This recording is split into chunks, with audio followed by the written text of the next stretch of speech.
From Floyd Stadium in Murfreesboro, Tennessee, it's the state championships in football, the Blue Cross Bowl. We'll start it off with the Class A championship, the Boyd Buchanan Buccaneers against the DCA Wildcats in a rematch of last year's title game. Hi everybody, Willie Donick here with you. Excited to bring you the coverage of the first of 5 games that you'll see all weekend right on the channel you're watching. My partners are Pat Sperduto and Ron Adelot.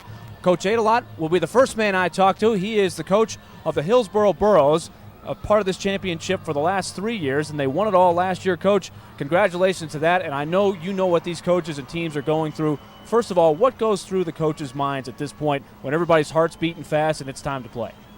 Well, it's a tough time right now just before game on the coach. You know, you got to be sure that you get your players calmed down, you get them seated, you get them relaxed a little bit, and you remind them of the importance of making sure that their assignment is taken care of, because they never know when the big play may take place, and they've got to be prepared for that at all times in the game. And, of course, this game is being played on artificial turf. A lot of teams don't get to see that a whole lot during the year. What's the key there?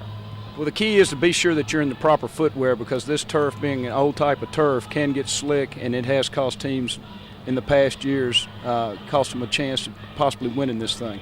And, of course, these two teams are no stranger to this field because they played right here for the championship last year, Boyd Buchanan and DCA. Pat, let's look at it. These teams know each other very well. Yeah, a rematch of last year's battle. DCA comes in with a few less bullets last year. This time the gun's fully loaded. Now let's take a look at some key players that will really have to get the job done for their teams tonight. Let's start with Matt Pearden from Boyd Buchanan. Mr. Football, he's the big-time player over there for Boyd. He's got to get big carries and big yards and control the game. And every good Batman needs a Robin, and his Robin is Drew Aiken, the quarterback. He was a receiver the first time they came here 3 years ago. Last 2 years, led them as a quarterback. Now let's look at the DCA Wildcats. Much of the same. The nucleus is back from last year. Their leader is Chris Wooden. Same thing, a 1-2 punch, and it starts with the tailback, Chris Wooden. He was the guy that was missing last year. Knee injury forced him out of the playoffs. Very limited last year in the playoffs. This time he's full strength and ready to go.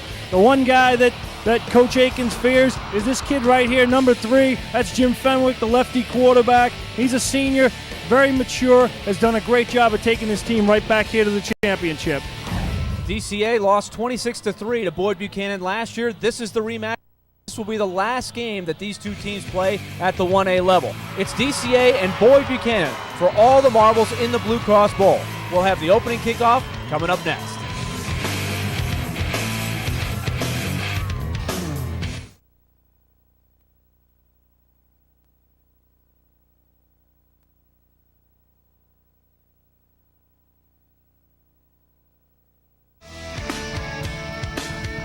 Back here at Floyd Stadium, the national anthem finishing up being played here. A very, very good crowd for the 1A game as we get set for the Blue Cross Bowl. Kickoff is just a minute or two away. Let's go down to the third member of our crew, Mark White, down on the sidelines. Thanks, Willie. This is your injury report brought to you by Premier Orthopedic. For Boyd Buchanan, well, pretty simple. None. They're as healthy as they've been all year is what the coach tells me. On the other side of the ball, a couple injuries to talk about. You guys touched on Chris Wooden earlier. Well, he was severely limited last year with that torn ACL, had off-season surgery, and get this story. He stays home all summer long while his family goes on vacation because he wants to rehab that injury. Pretty serious about this. He comes back out pretty healthy at the beginning of the season, but then he sprains his MCL in week 9, but the coaches say that he is back to 100% now, so he's pretty solid. On the other side of the ball, defensive end John Link, number 86, watch for him out here. This is a real funny story. This kid has been playing with a torn labrum all year long. He wears a sling all week to protect that arm. Come Friday, takes it off, gets out here, hits the football field, and he is good to go. So we will keep an eye on that. Let's go back upstairs to you guys. Thank you, Mark. Some really interesting stories for DCA. Oh, yeah. They've battled some injuries. We are getting set for the kickoff. DCA won the toss, but deferred to the second half. They want to get their defense out first and lay the first licks, you know. And interesting guy. I want to watch number 56 go down and cover a kick.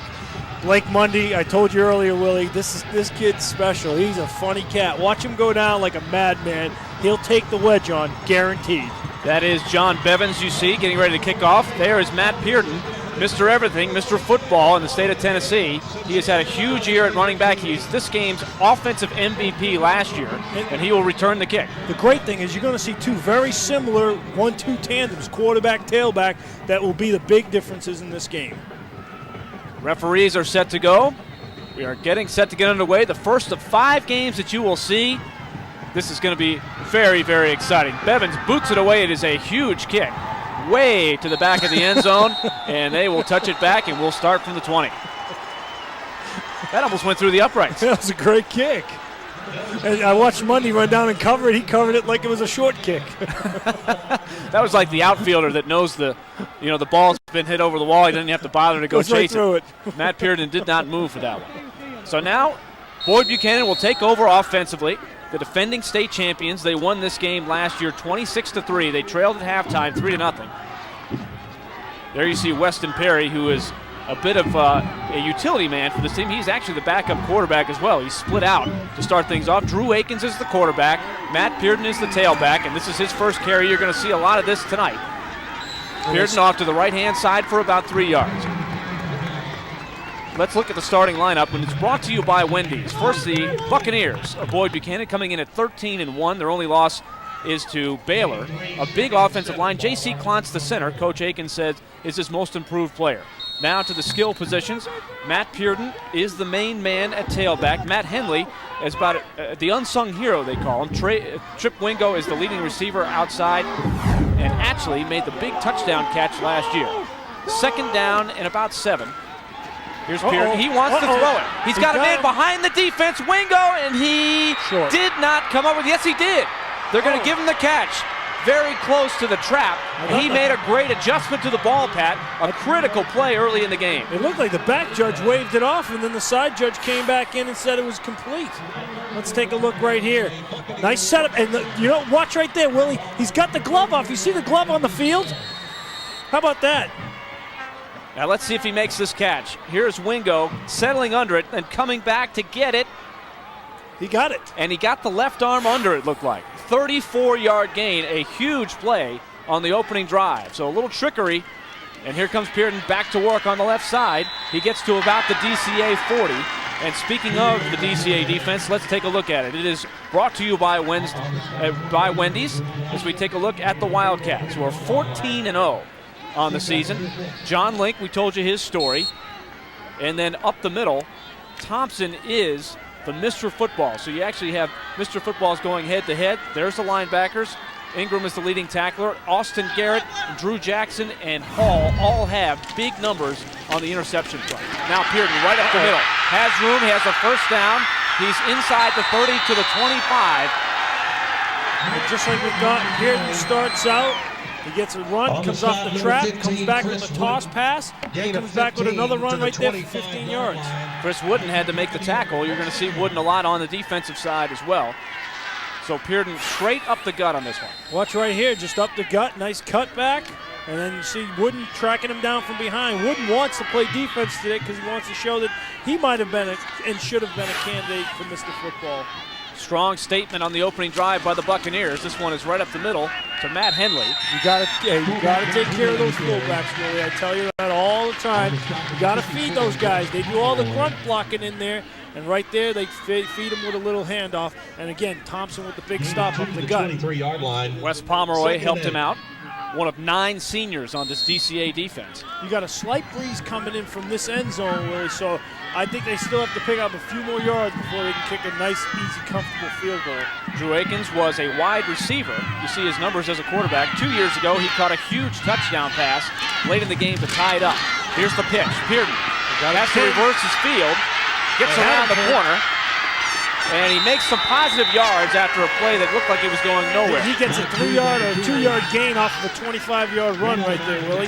Ryan Fields knocked him out of bounds, so that'll bring up third down. Right, this is a 3rd and long. They want to be a nice job by the defense for DCA. Pearden starting out right, has to cut back across the grain. Here comes the support, and you see number 25, Wooden, trying to get another piece of Pearden. 3rd and 6 coming up. First third down situation in the game. Buccaneers have their normal set with Pearden in the setback position. The fake. Akins gets outside, shovels it forward, has a man. Henley's got it, hits his own man, and drives into the end zone for a touchdown. And Boyd starts off and draws first blood right there with a great play between Drew Aiken and the fullback Henley. Aiken made a nice fake. It looked like he was thinking run, and then just shoveled it forward to Henley, who got not only the first down, but the first score of the weekend. It's just a keep. He's keeping it, and he's got the flat route by the fullback. He slips right through the line. Nice adjustment. The ball's thrown a little bit behind him. Henley adjusts his feet, wheels back, reels it in, picks up the touchdown. He ran into Trip Wingo and then crossed into the goal line. Now here's the extra point attempt. Right down the middle. Weston Perry does the honors there. It is 7-0. Boyd Buchanan has the lead, and let's take one more look at this touchdown. Watch here, to play fake, sticks it in his belly, walks his way around. He has a run-pass option. He sees Henley slip through the linebackers and gets it to Henley. Henley makes a nice adjustment and barrels his way into the end zone. So the key play on the drive, the option pass from Matt Pearden to Trip Wingo, where he made a huge adjustment to the ball. He had his man beat by about 10 yards, but came back to get the completion. The ball was underthrown, but the key right there for the DCA defense, you had to notice when Pearden takes his glove off his right hand, throws it on the field, something's got to be up. So a big, big trick play by Robert Akins gets his team off to a good start. Now, DCA had the lead in this game last year, and then CPA 2 years ago was off to lead. So Boyd Buchanan is used to being behind in this game, so they've got to feel pretty good about that first drive. And right here, DCA has to respond with a good drive. They don't necessarily have to score, but they have to have a drive. Harry kicks it away, and he'll get the touchback. Start things off. So the DCA Wildcats will start from their own 20-yard line. DCA unbeaten on the season, really have not played too many games that have been close. So you have to wonder if they've even been behind all year long. If it has, it hasn't been for very long. Right, no, it really hasn't. They hands down have been the powerhouse in 1A this year, Willie. I mean, they have dominated everybody they've played against. And, you know, they come in here and, yeah, it's kind of a, you know what they say, you fight a bully, you get one right in the mouth, and that's exactly what happened. Jim Fenwick, the left-hander, is the quarterback. We told you about him before the game started. He'll need to have a good game today. Play action on the very first play. Fenwick comes up throwing and hits Garrett at the 30-yard line, and that'll be good for a first down. A very good start for Jim Fenwick as we look at the Wendy's starting lineup. And this will be the DCA offense on the line. Dunn, Pearson, Crystal, Cole, and Stratton. That's actually not their guys. Backs and receivers. Chris Wooden is the main man. Austin Garrett just made the catch. He's the leading receiver. Hall is also a very good threat for Fenwick. They will do most of the damage as the receivers. First down after a 12-yard gain. Nice start from Fenwick. Nice easy route again. Pulls up. Quick stack route. This is the other guy, Justin Hall, a 6-foot senior. He has 607 yards receiving on the year. As we continue our Wendy's starting lineup, let's look at the Boyd Buchanan Buccaneer defense. They really had to revamp this unit. Payne is the leader on the defensive line. They have 7 new starters from a year ago, but Coach Akins says that they have really come along and they are now, quote, up to speed. Henley, who just scored the touchdown, is the main man on the linebacking core, and then the secondary, Akins and Wingo, are the leaders in interceptions. They both have a bunch. Fenwick now gives to Wooden his first carry, straight up the middle, on second down and about 4, and he will be close to a first down, but it looks like it'll be 3rd and short coming up. Chris Payne on the tackle, the big man, 270 pounds. And so his matchup with the offensive line of DCA, one of the guys we've been talking about, we're going to talk about a lot, is Mark Thompson, who of course is Mr. Football. And they are going to measure. Yeah, big number 72. That's if they get in a short yardage situation, you expect for them to run behind Mark Thompson, number 72. He's the big horse, and he opens up the big holes. So let's see how close Wooden got to the first down. He is about a foot away, maybe even less, probably about 6 inches. Let's look at Mark Thompson, 6'5", 290 pounds. He's a senior. He won Mr. Football. They like to run behind him. Right. He'll play both sides of the ball. And they will run it right behind him. You see he's already got a tear in that jersey. Little clutching and grabbing down there in the trenches. It's good stuff. We're only 4 minutes into the game. That's good stuff right there. Fenwick on 3rd and short. Buchanan stacks the right-hand sideline. Wooden's going to try to get outside, cuts back, has the first down on the second effort. He really made a nice cut there. Remember, this is a guy that's had a lot of knee injuries, cutting on the turf. And the turf is a problem. As a guy, I hate turf. I'm not going to lie to you. Even though as a coach of the Arena League, you have no choice but to play on turf. But here, I hate turf. But watch the cut by Wooden right here. Nice read, little dip, pick up the first down. And you see two bulls meeting right there. Henley's a tough guy too. Two number 25s pounding it out against each other. Matt Henley is the leading tackler. He made the stop there. 1st and 10 at the 45 as DCA tries to answer the opening score by Boyd Buchanan. Play action again. Fenwick throws to the outside, got him in. Hall has it at the 40, inside to the 38 before he's knocked out of bounds by Wingo, and Fenwick really throwing with confidence. 3 great passes, 3 exceptional. Watch the footwork by Fenwick on all 3. 2 play actions where he divvies in there, pulls it back out. Watch the play action right here. Bellies it, drops it back down. Now watch him set his feet right there and follow through. Step through that right leg and follow through for a 17-yard gain. A rifle shot by Fenwick, who's now 3 for 3. Fenwick really struggled last year. He was 7 of 17 in this championship game. Looks like a completely different quarterback. Separated shoulder the game before the championship game here. Now Wooden, a big hole inside the 30, makes another cut. In a spin, he'll have a first down at about the 26. Here's the difference between last year and this year for this DCA football team. Last year, they were one-dimensional every time. Fenwick would throw well, Wooden would be out. Wooden would run well, Fenwick would be hurt. This time now, Wooden's running well, Fenwick's throwing well. That's why they're 14-0. One of the first things that Coach Dennis Goodwin told me in our pre-production meeting was that throwing now is a big weapon for them. Last year was just to keep the defense honest. This year, as you saw right here on the first drive, they've come out throwing to really set the tone in this game. Look for them to get Fenwick on the edge. That's what I think is going to happen next is they're going to end up working the edges. First flag of the game. Looked like somebody may have moved early. Let's check it out.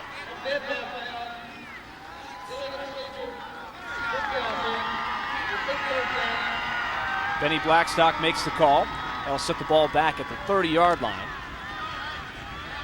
DCA last year was not able to cash in on a couple of drives they had early in the game. Right, they forced to kick the field goal. They had a short third and goal.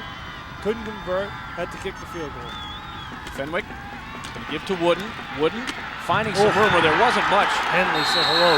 Wow, gang tackle.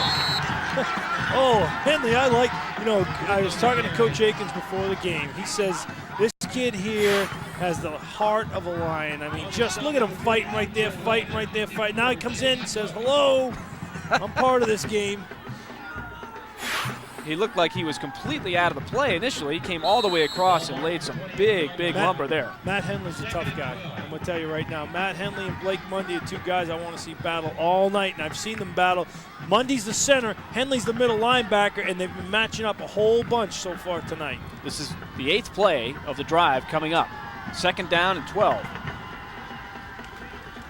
Fenwick, 3-step drop, throws the fade for Garrett. Oh, he's got it! Pass! What a play! Touchdown! DCA Wildcats! I thought for a minute there that ball was never coming down.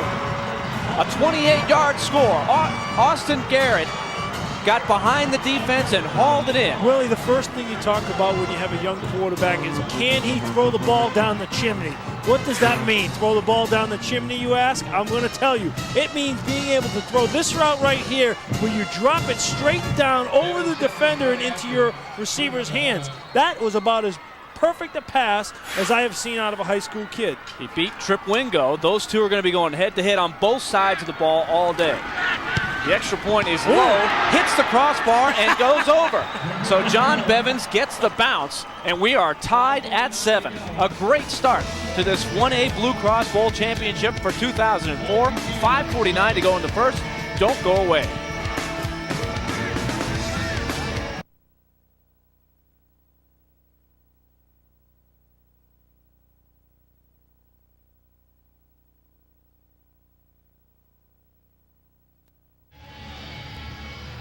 Well, these two teams combined for only 3 points in the first half of last year's game. In the rematch, 7-7 after each team has had the ball once here in the first quarter. Willie Donick and Pat Sperduto here with you. Our cart coverage today is being brought to you by 105.9 The Rock.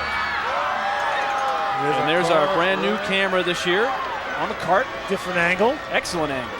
Down low. Our crew does a great job even in the pictures of this game. Kicking it away is Bevins. This one will be taken by Coleman. Coleman on the angle. Has a seam. Coleman to midfield, and Bevins brings him down. The kicker, John Bevins, was the last hope. But Robert Coleman comes with a 49-yard return. The fireworks are popping off here I'll early. tell you right now, again, watch, and it's a great job by the back wall. Mundy comes down. Mundy and Henley, I told you, they've been pounding each other all night. Watch number 25 and 56.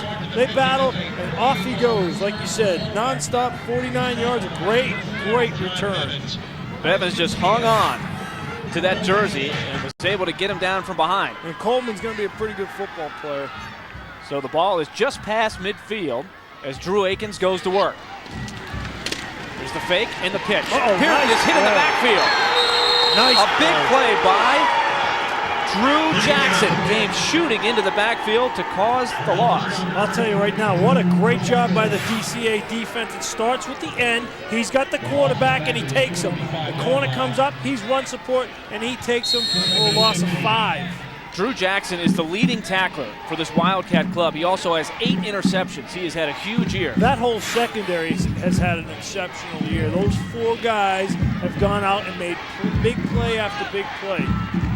They set a state record with 33 interceptions collectively. On second down. Nice Akins block wants by to throw. Perry. He's going to take off. Has a lot of space. Turns it upfield. Jackson can't get it. Akins has a first down. And he's out of bounds inside the 25. That's a big adjustment right there by Akins. He's scrambling. He drops back. He's looking for his receiver. He slips out of the pocket to the left side. Watch right here.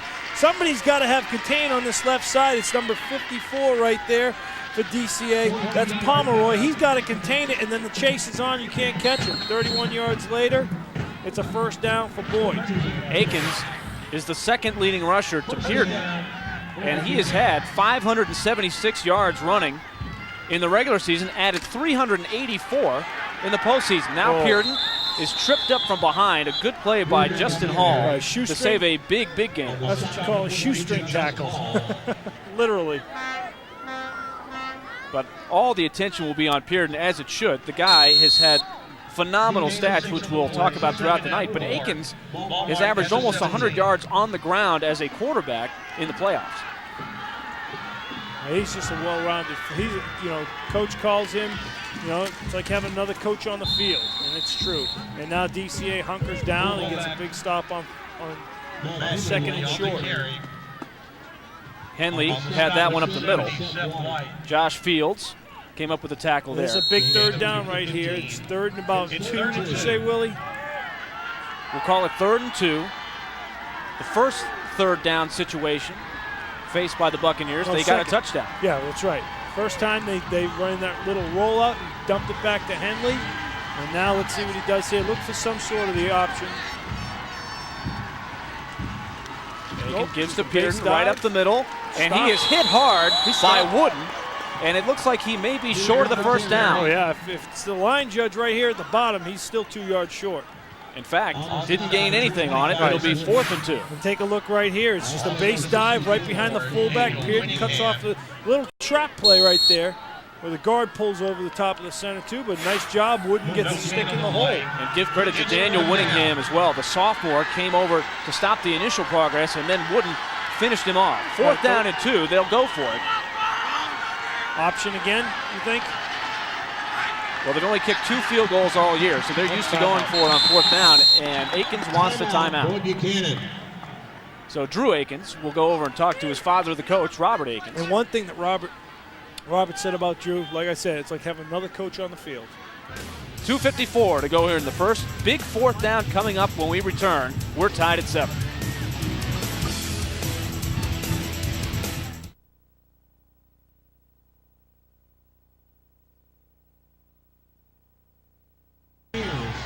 Both offenses scored on their first possession. Now a big 4th down and 2 on the second possession for the Buccaneers of Boyd Buchanan. Aiken on the option, keeps it, tries to push forward. It's going to be close. He's short. DCA may have held. They stopped him. And the funny thing is the coach said, hey, obviously everybody in the house knew it was going to be 11 or 23. Sure enough, it's the option.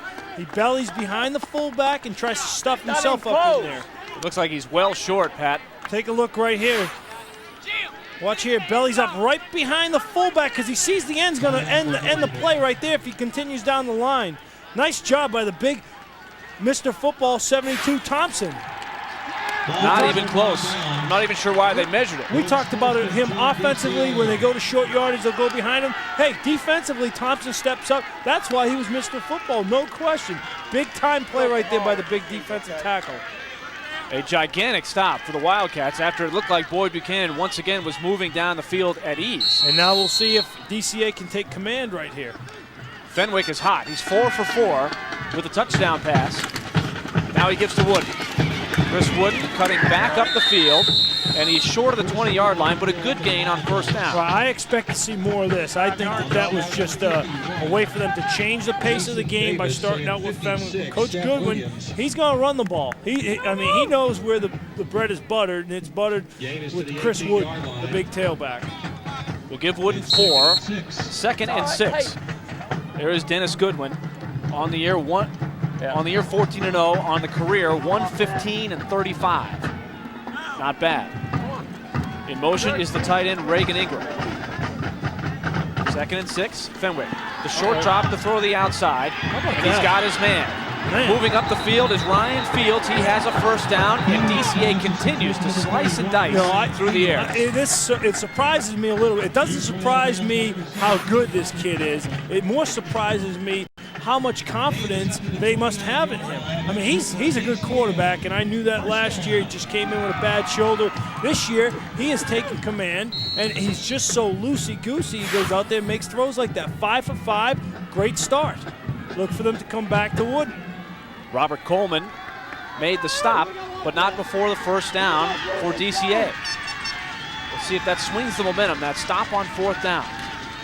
Fenwick to Wooden on the stretch play. He's able to find a small hole and get out to the 34, so another good gainer. Wooden is getting some good chunks. Not a big one, but he's getting consistent 4 and 5 yarders. One thing we haven't seen DCA do yet, and you see it here, great job, good call on the stretch play, get it out there. Get it out there as a quarterback, give it to him as quick as you can so he can make his read. I haven't seen DCA run their option play where Fenwick will keep the ball. I think he's their 2nd leading rusher, and a big reason is he'll keep it. He's just a good athlete. Not only is he a good quarterback, he's a pretty good athlete. Matt Henley again involved in the tackle. You see why he's their leading tackler. He seems to be involved in every play. There's Coach Robert Akins. And you know what just happened right there? I love that. The officials are taking command of the game. There's a little bit of yapping going on. Officials bring the 2 captains in and say, hey, look, we're not going to put up with any more of that, fellas. Here's a championship game. Play like champions. Love it. Fenwick will send Garrett in motion. Number 6 caught the touchdown pass. And again, they go to the bread and butter man, Chris Wood. Fumble! Ball's on the ground, and it is recovered by Boyd Buchanan. Seth Williams picks up the loose ball for the first turnover of the game. This was a problem last year in the championship. DCA lost 3 fumbles. One of the things you have is when you got a back that wants to keep turning those feet and picking up extra yards, it's just a great play by our man Henley. Henley's got a touchdown, and right there he just forces that fumble. Great play by Matt Henley. So Henley forces it, and Williams recovers it. And just like that, Boyd Buchanan has the ball back in plus territory. There is Williams.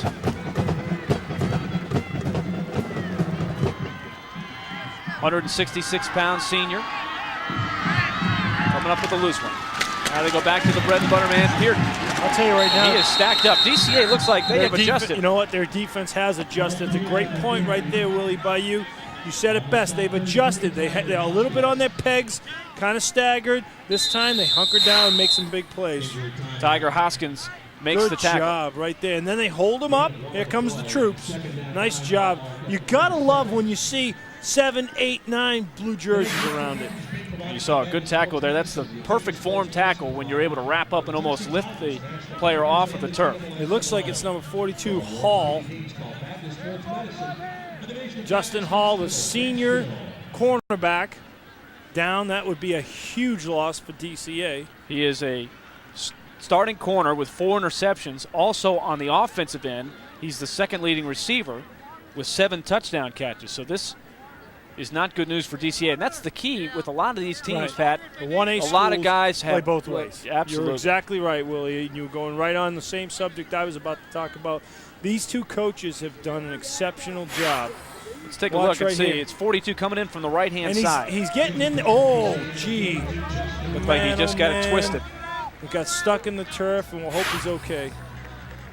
So it could be ankle and knee. And there are our friends at 105.9 The Rock. How about that cart shot right there? That was a very good cart shot. Right on the spot. Thanks, fellas. So second and short. We'll see how DCA adjusts. Without hauling there. Pearden gets outside, cuts back, and has maybe a first down, but there's a flag down. Could be a hold. This could be a hold right here. Reagan Ingram makes the tackle, but let's check the flag. Nope, it's on. It looks like it's going to be on DCA. Face mask. Got it. That's not good. Number 24. Don't tell the numbers. So that should be a tack on there. It might be, yeah. I bet you it's just a 5-yard variety. And it is. So a first down inside the 25 now for DCA. A 5-yard face mask against the defense. First down. So the Wildcats, see, he didn't get his money's worth. Feeling the end zone now. Boyd Buchanan on the move. You know what they say, you're going to get a penalty, you got to get your money's worth, so it's only 5 yards, so he did get his money's worth. If he had twisted, that would have been the 15-yard variety. So Pearden, a good gainer, has 2,669 yards on the ground coming into this game, but he's going to lose some there. A great play into the game. Derek Oakley, who I believe replaced Hall in the lineup, comes shooting into the backfield to make the tackle. And Oakley makes a great play. He actually gets in there. He's a junior, 6-foot junior, comes flying up, and just a great form tackle. Both of these teams, that's one thing I've noticed, both of these teams are exceptional at tackling. Look at face up, wrap around the waist, and take them down. Both these guys, they're well coached. I keep saying it. Akins and Goodwin have done a great job coaching these kids. How many college and pro games do you find yourself saying to yourself, the tackling is not very good? Drives me crazy. Akins, same play, cutting back. He's got room inside the 10. He's in. To the pylon and drives Garrett into the end zone for a touchdown. Big hit right at the goal line and a 26-yard score for Akins. No doubt. Akins would not be denied right there. I'll tell you, gutsy kid. It's a gutsy wide receiver / quarterback, and now has taken over. This is his 3rd trip here. He wants to be the guy that gives his dad another championship. And I talked to Coach Aiken a little bit about how emotional this is, and that's one thing that he said. This is probably going to be the most emotional football game he's ever been involved in because it's his son's last football game. And what a start for Akins. 3 carries for 59 yards and a touchdown already. Extra point is driven right to the uprights. So Weston Perry is 2 for 2 with the point afters, and it's 14-7 Boyd Buchanan. Akins cuts back across the field. He's thrown for a touchdown and now run for one. And that is the end of the first quarter.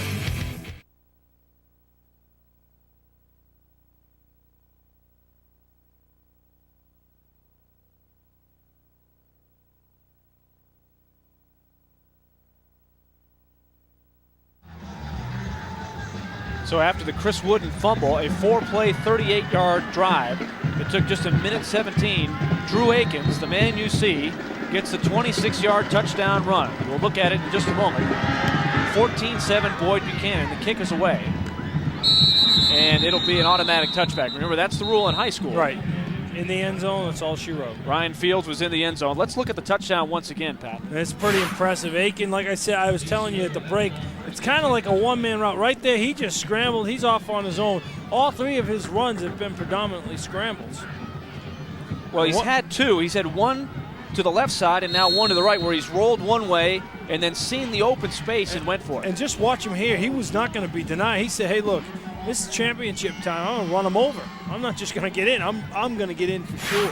They had the running start on Austin Garrett. Now Fenwick, who's been red hot, has plenty of time to throw. Now he runs out of time, tries to make something out of it, and gets about 2 yards.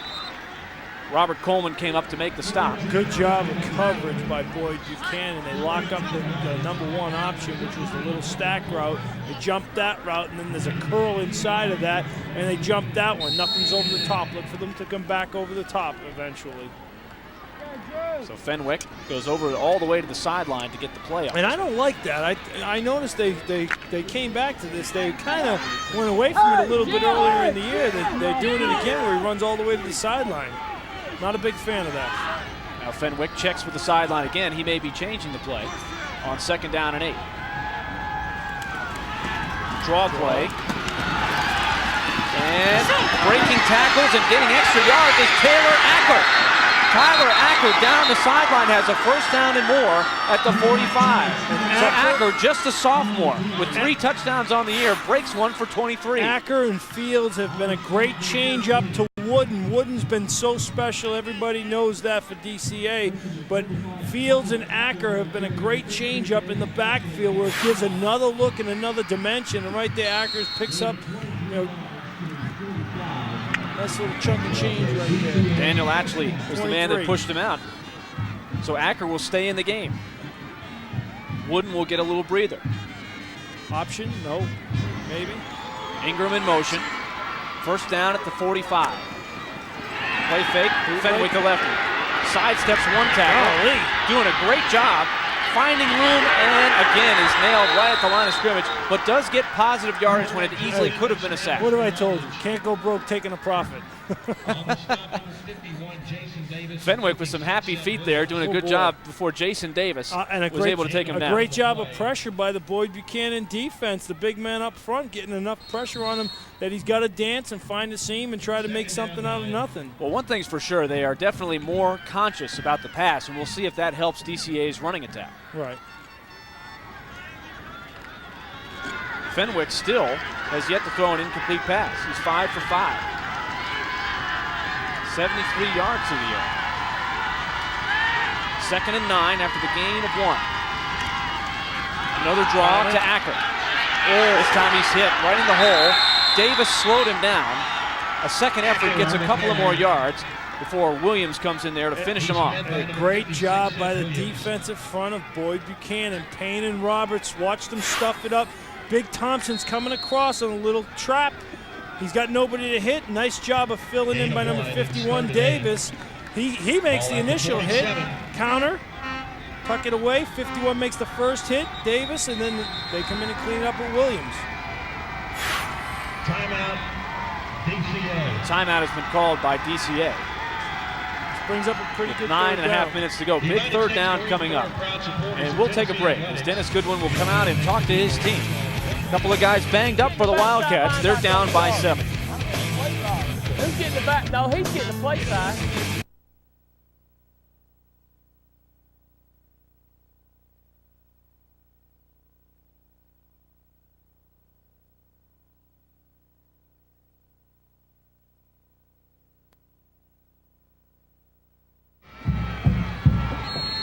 Boyd Buchanan leads 14-7 in the rematch of last year's title game. A big 3rd and 8 coming up for DCA. There seems to be pressure to score by each offense here.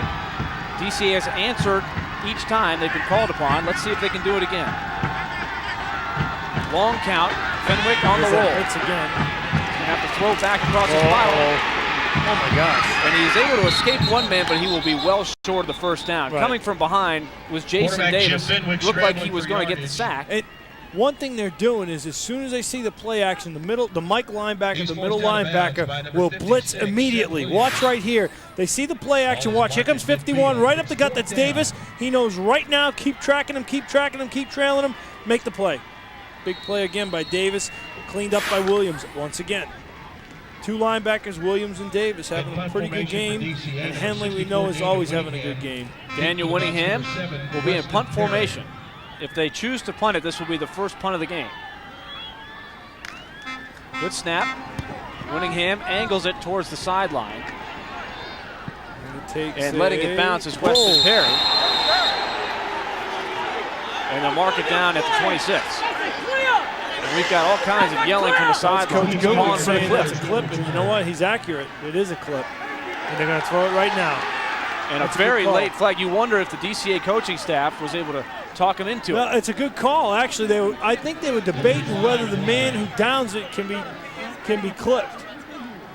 Just a 25-yard punt, but they're going to pick up. Come on, let's go. And they will call an illegal block in the back. Interesting, because the ball wasn't fielded, Pat. Almost every time you see that call, it's on a return, but there was no return. The guy that was down it actually is the guy that's being clipped, it looks like. Well, the illegal block in the back. Against the receiving team. Be first down. So that's one where you don't like to see that. When the ball's not being returned, you don't need to block a guy when there's no return. And you see it right here. He's going to make the play. That's a bad, and here I am giving Davis his kudos. That's not a great play by Davis there. That's a very silly play. I hate to say that. Sorry, Mr. Davis. Well, he's made some good plays tonight as well. Jason played well, senior. The ball's at the 15. Aikens on the keeper, right up the middle for a short gain.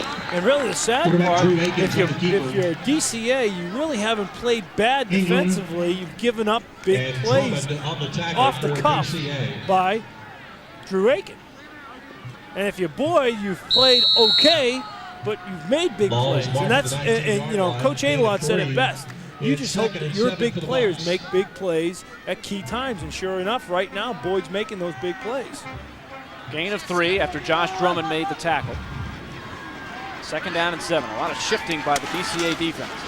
Aiken good play by on the Link. fake, escapes trouble, loops it out, and overthrows Henley. That's the play they scored on their opening drive, and that time the shot put went over the intended target. And that's a great play by Oakley, the defensive end. Immediate pressure. You know what you have immediately. In any option, you have the quarterback. He comes down, tries to squeeze on the fullback, and then works up to the quarterback, forces a bad throw to Henley. Henley was open, but just too much pressure on the passer. It's just amazing how much more difficult and easy, a seemingly easy pass becomes when you got a guy chasing you like that. That's the first incomplete pass by anybody today. Wow. So 3rd and 7, a chance for DCA to get the ball back with good field position if they can get a stop here. Straight drop, screen pass. They loop it to Henley, and he is hit right near the marker. Coming back from behind was Reagan Ingram, and let's see where they spot him. He's short a yard.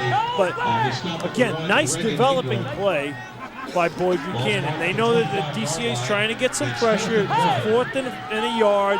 I would be very surprised if they go for it at their own 25. I think he'll kick it. Coach Aikens will kick it away and let DCA play a little bit of field position. Well, the punter, Weston Perry, has come in along with the rest of the punting unit.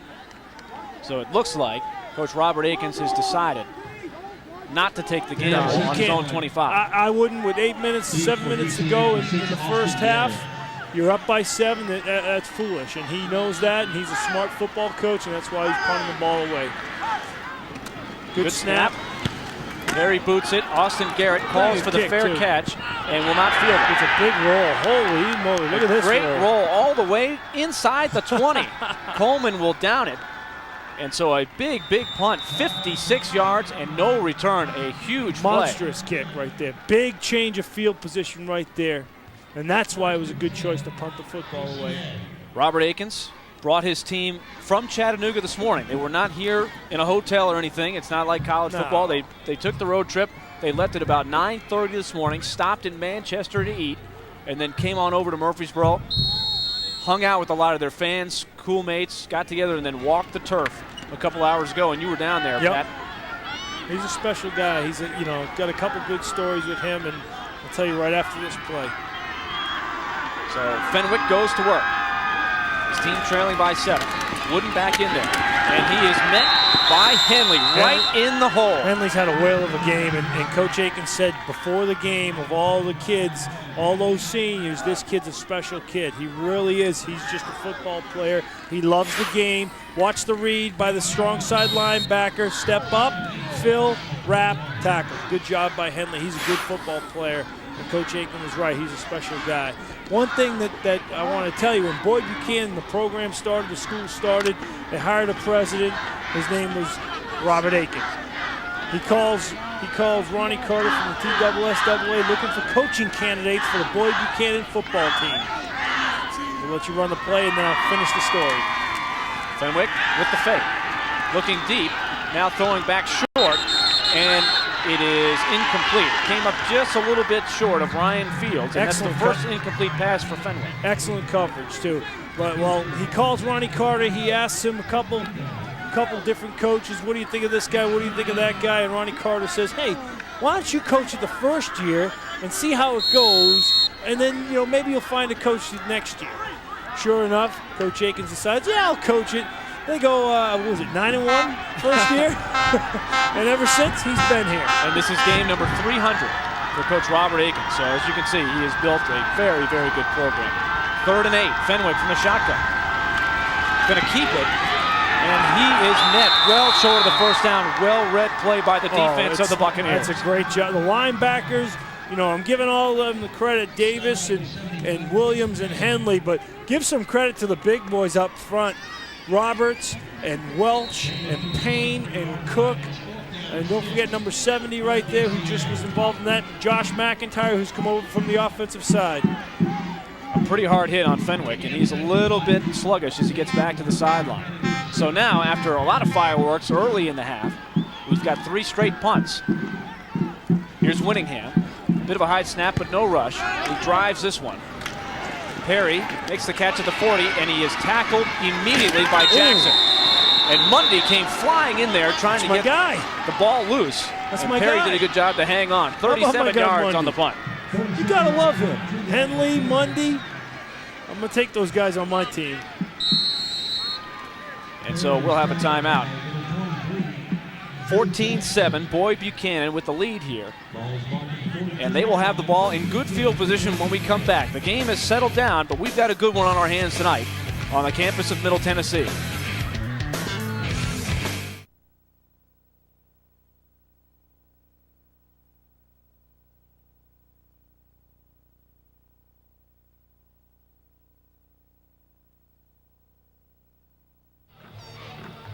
Boyd Buchanan has the ball and the lead. It's been a hard-hitting second quarter. Let's listen in.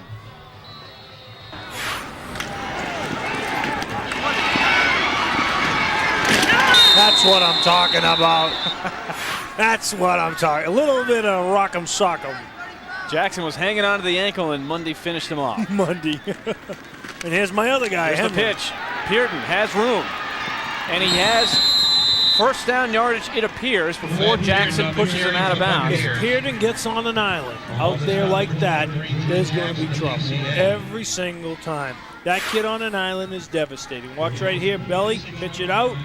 Pearden on an island, he's going to make something happen. That's why he's Mr. Football. Pearden, let him get 38 touchdowns on the year. That's all? 38. He has averaged 203 yards in the playoffs. Oh. Averaging 203. That's amazing. How about 38 touchdowns this year? I bet you half the teams in Tennessee didn't score 38 touchdowns. And here he goes again, and Mundy got a good shot as he leaped over the pile. So about 3 on that one, on the first down carry. Every shot Mundy gets, he's going to take it because that's his game. Well, those two met a lot last year in this game. There's Reagan Ingram from the middle linebacker spot. Ingram takes on the fullback, and Mundy, hello. Pearden last year, 160 yards. He was named the offensive MVP. Had 2 touchdowns, including the game winner on the opening drive of the second half. They went 16 plays and took 7 minutes off the clock, and that was really where they turned the game around. This time, he's gone. On the fake, again finding room, cutting back. Tackle him. Still on his feet, and gets down to the 33. A first down carry for Akins. Big-time players make big-time plays. That kid makes big-time plays every chance he gets. When opportunity knocks, he comes through the door. Well, he just seems to be able to find the open area. It looks like it's almost not a design play. He's running all over the place like Doug Flutie. He finds a way. I'm telling you right now, some guys just have it. They find a way. Well, you think about 2 years ago when he was a sophomore, catching that touchdown pass in a great overtime thriller against CPA. Play. It tied the game with a minute to go before CPA was able to win it in OT. Pearden, the bread and butter, good hole, driving tacklers, carrying people, first down, tackled by Oakley, but not before he gets to the 22. I'm telling you, the dynamic duo right there, Pearden and Akins, are going to make plays all night long. Pearden's going to be steady Eddie. 7-8 yards, 7-8 yards. Watch right here. Here comes 8 more yards. I mean, nonstop, and then Aiken makes the big play. Just hard Very to bring impressive. him down on the initial contact. He's very shifty. This is an impressive group right here. Those 3 guys, that whole backfield, Akins, Henley, and Pearden, are very impressive. Not to take away from some pretty good linemen for Boyd. Pearden to the right side this time, pushing his way. Thompson gobbles him up inside the 20, a gain of 3. And remember, you know, the kids up front for DCA are pretty good. Thompson and Link and Mundy, and you got Wooden over there trying, Ingram making play. I mean, you got some guys that can play football on the defensive front for DCA. Pearden, Henley, and Akins are making them, giving them their money's worth right now. So those 2 guys there who shook hands on Monday over in the Opry Lane Hotel for the Mr. Football, they were the winner. Thompson, the lineman, Pearden, the back, and they just sort of shook hands again there. Oh yeah, no love lost there. The fake to Pearden, and the hole up the middle, and a great tackle from behind. Link was able to get him right before it. If he doesn't get him, if Mundy didn't get him there, that was a lot of green in front of Akins. Here's my guy Mundy again. Watch him. He's coming on a little bit of a blitz outside. Nice move on Pearden. Beats Pearden inside, makes the tackle. You're right. That was going to be. Hey, that could have been 6. Because once he gets into the open field, as we've seen, he is hard to bring down. He can make things happen. And there's a big 3rd down, and 3rd down, there's only 2 words: Drew Akins. I'm wrong. There's a reverse. No, I'm right. Wingo. Actually, they did not give it to Wingo. Pearden kept it. He fooled me, and he comes up short of the first down. Luckily they for all of DCA, us. they I did, was calling but they Drew didn't fool Akins, DCA. Wingo. Yeah, no, DCA wasn't fooled. We were fooled up here, but then again, I am a fool. Tiger Hoskins was not fooled. No. And he brought him down. So 4th down and long. Remember, Boyd Buchanan has only attempted 4 field goals on the year. I think their kicker's coming out with a platform in his hand, in his right hand. And they're going to call timeout just to give themselves more time to figure out what they want to do here. Now, on one hand, you can say they don't need to try too many field goals because they're so good at punching it in. But in a game like this, when you're facing good competition, and you'll see this all weekend long, the teams that can kick the field goals Makes are a the teams difference. that can really make a big difference in the game. Absolutely, but a 4th and 7, you know, a 4th and 3 might have been manageable. A 4th and 2, I wouldn't be shocked if Coach Akins goes for it. Well, I'm not sure he's made up his mind. You can see he's talking to Drew he's Akins. thinking. What play would we run here if we did go for it? Perry has got to get mentally ready to kick the field goal if they do decide to go that route. Right, he's got them all over there, and he's thinking, okay, well, this is what we got. Pearden's off on his own, down on a knee, kind of thinking about himself, and you see Coach Goodwin thinking about, okay, what are they going to do? So there is a very good coach there in Dennis Goodwin, and we've got a good coach that we have picked up. You saw him at the top of the – yeah, there's Ron Adelot. We're going to talk to him at halftime with a Coach's Corner segment that I think you'll enjoy. Oh, he don't was know, coaching the Burros last year. That guy don't know anything except how to win championships. His Burros won the whole thing last year, and then prior to that, they had lost 2 thrillers to Maryville, who you will see tomorrow at 3:30. The Maryville Rebels will be in action again tomorrow, and they've got a great quarterback in Cade Thompson. Boyd Buchanan is going to try the field goal. Here's Perry. He's 2 for 4 on the year. This will be from 35 yards out. And this one is going to come up. Nope, good. Right there, just across the uprights. Hey, I'm telling you, that cleared the crossbar by about 2 yards. That's okay. Hey, it doesn't matter. You know what? When you look on the stat sheet, he's going to say he drilled that. He would have had that for about another 20. So a 35-yard field goal by Perry, a clutch kick. When he initially kicked it, I didn't think he was going to get there, but he got the job done. A 10-point lead for Boyd. Let's go down to the sidelines with Mark White. All right, thanks, Willie. I'm here with Scott Wilson of Blue Cross Blue Shield. And, Scott, this is the 5th year in a row you guys have been a part of this. You must be awful proud to sponsor such a great event. We are. I was just thinking how I'm from Chattanooga, as is Boyd Buchanan, but for us, Blue Cross Blue Shield, they're both home teams for us because we're across the state. So we're rooting for everybody, and it's been a great game so far. All right, and you've got something that you tell me the kids are really started after. This last year, a champion's hat, and they are just mad for it. We can't get them out there fast enough when they win. So this is this year's edition, and we'll be handing them out to the winners after the game. Okay, and another new program you have going on? Well, yeah, actually, this is our 5th year. It's a program called Healthy Competition. I'm sure you've read the headlines today with the performance-enhancing drugs with Mr. Giambi and Barry Bonds in the San Francisco Chronicle, and it's a serious problem. And we did a survey. Last year, 1.1 million teenagers in America took these drugs, but 75% of them could not name a negative side effect, and that's serious because there are negative side effects. So we're meeting with the coaches upstairs so that they can take this message back to their players. All right, Scott, thanks a lot for taking some time out with us, and thanks for being a part of this. Go back up to you, Willie. Thanks, Mark. And a great touch. We really appreciate what Blue Cross has done for this particular championship. There is Jones, makes the tackle on Austin Garrett. And DCA will start this drive with a new quarterback. Wow. That is not good news for the Wildcats, as Josh Trammell will come into the game. 20 out of 42 passing this year. And he's going to give to Wooden. He leapfrogs the tackler. A nice game to get through that first wave. He gets about 7 yards to the 26-yard line. And I'm looking at Fenwick on the sideline, standing next to one of the coaches.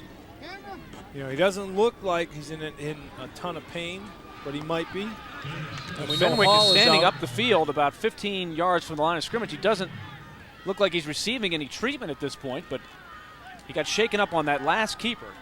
Now, Trammell is a 6-foot, 188-pound junior.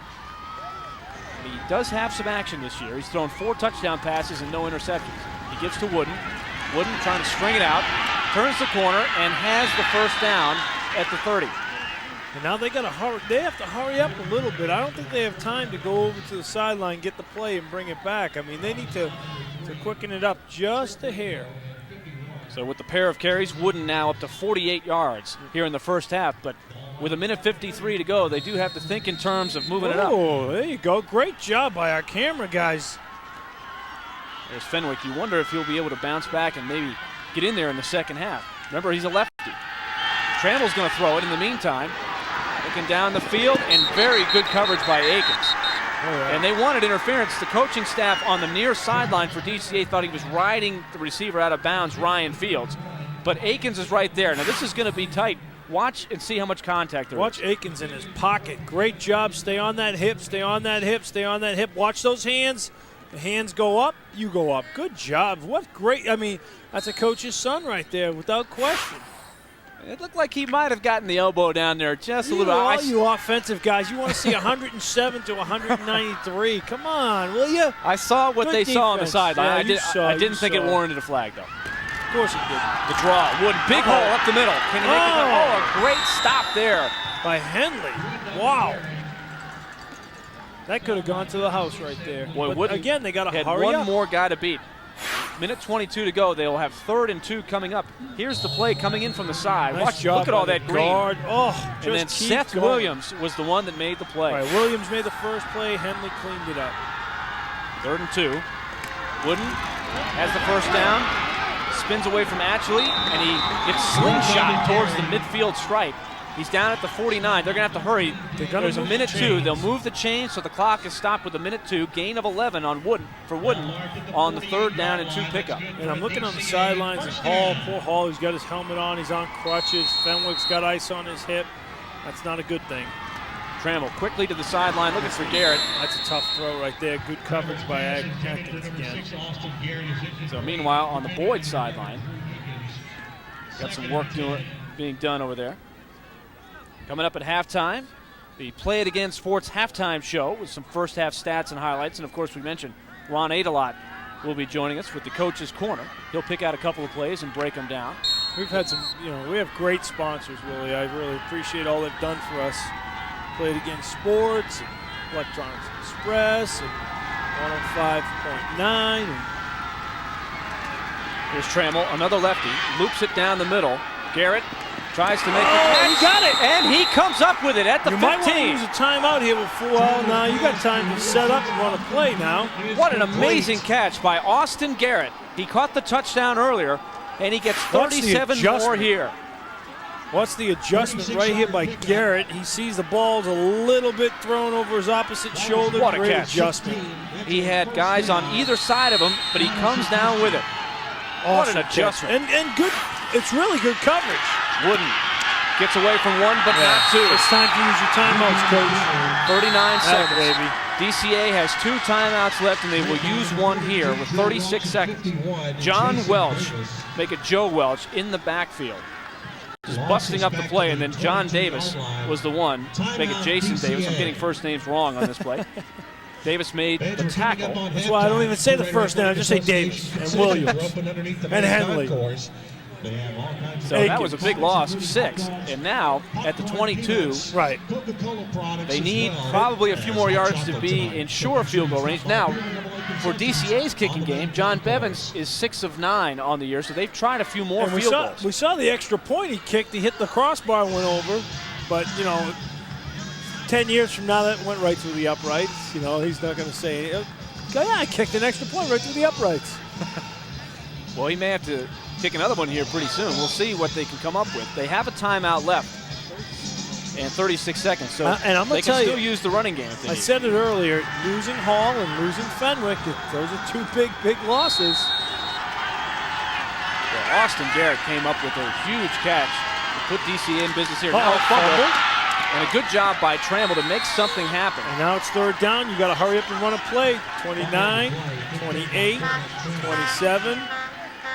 Trammell didn't panic, so he got some yards, but that's going to hurt them time-wise. Right, and it's 3rd down. Don't forget that. They get it back quick, though.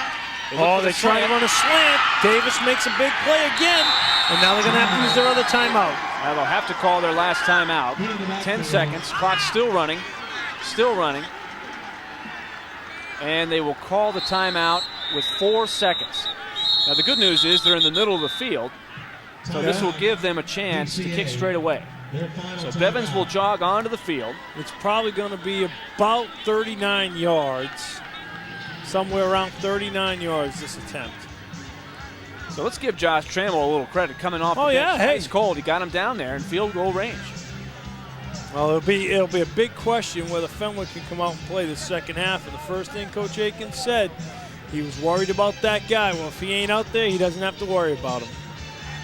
John Bevins is one of so many seniors on this team. 6'4", 220 pounds. Wow. You saw him bang that first kickoff almost through the uprights. He drove it literally through the uprights. So leg strength is not a problem. This one will be from about 38 yards. We'll see where the holder officially sets up. Bevins is 6 of 9 in field goals this year, and he's 55 of 58 on extra points. It's going to be 38 yards from where that little platform is. The holder, 38-yard number 2, Seth Goodwin. So this will be the final play of the first half, and it could be a big one.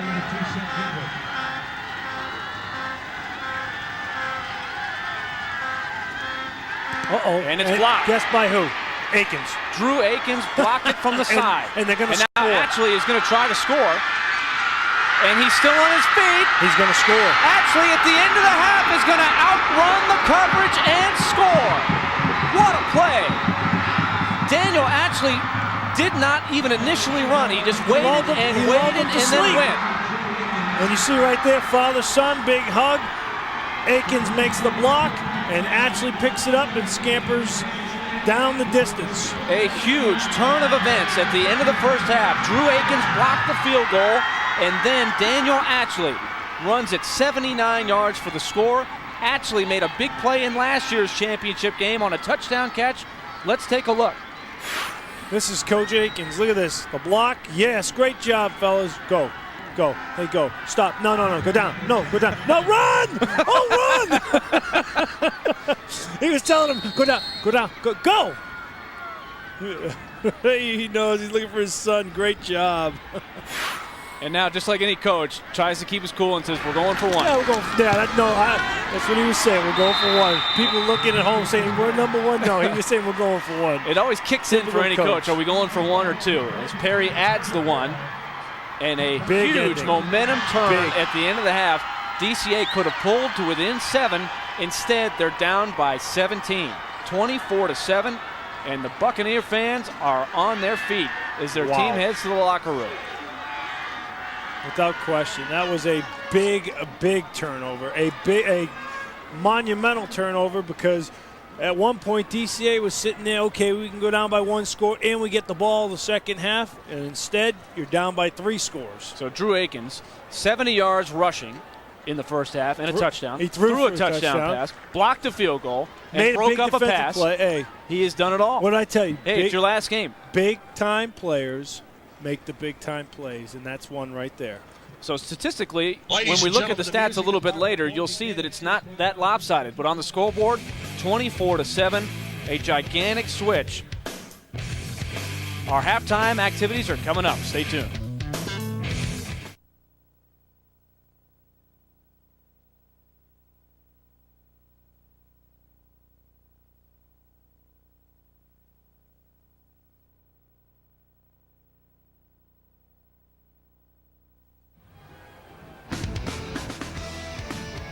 It's the Play It Again Sports Halftime Report.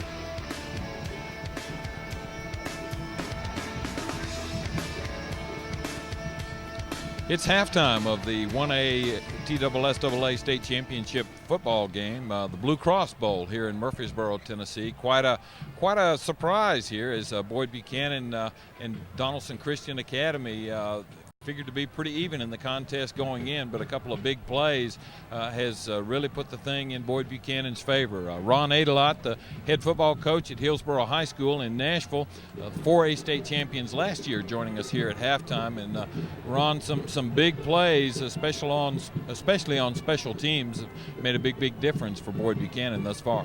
Yeah, Boyd has done a great job on the special teams, and obviously you don't ever want to be beating the special teams department. Right now they are getting blistered in that department, and a big momentum swing there at the end of half with a blocked field goal and return for a touchdown. Instead of bringing the score back to 1 touchdown, 7-point game, now they're in dire trouble. Well, I noticed on the camera there they had a big smile on Robert Aiken's face, and obviously that's a great way to go into the half when you have one turn around so quickly like that. And his son Drew has been a big part of just about everything that's ended up on the scoreboard thus far. He's been a big key in the game. Offensively, he's been the man they haven't been able to stop, whether it be play action pass or him scrambling. It seems that DCA is playing a lot of man coverage, and he's looking to run the ball very quickly if the receivers are covered. DCA is going to have to do a much better job of containing him in the second half. Well, I know a couple of weeks ago in their game against Friendship, the Commanders did an awfully good job of bottling up Pearden, but then in the second half they continued to look to the go-to guy, and Akins just ate him alive. He had an outstanding second half, and that's kind of what's been going on thus far in the first 2 quarters here. Absolutely. DCA is stacking 8 in the box, and they're doing a good job of stopping the option game, but whenever they spread the ball out, they're giving Aikens some room, and they even started doing a much better job with the option game towards the end of the first half. Just before we came on, I asked you about the trick play that was run, the halfback pass, kind of showing your trump cards early on in the ball game, but it was very effective for Boyd Buchanan. I think they came out with that intention in mind, using Pearden to show some things and to feed off of him, let him kind of be the decoy. And the play-action pass was good early, and I think they need to come back to that. They need to continue to play good defense. They do need to tackle a little bit better in the secondary. 24-7 the score here at halftime. Boyd Buchanan on top of Donaldson Christian Academy. If you coach Robert Akins at halftime right now, what are you telling your kids? It almost looks like it's been too easy for the Bucks thus far. Well, obviously they got a long ways to go. There's a lot of football left. Depending upon how DCA's quarterback is, how Fenwick is when he comes back out, they've still got a lot of time to do a lot of things. So you got to keep your kids pumped and keep pushing. DCA has got to understand they can score at any time and get right back into this thing. 24-7, Boyd Buchanan on top of DCA. We'll be back with more of the Play It Again Sports Halftime Show right after this.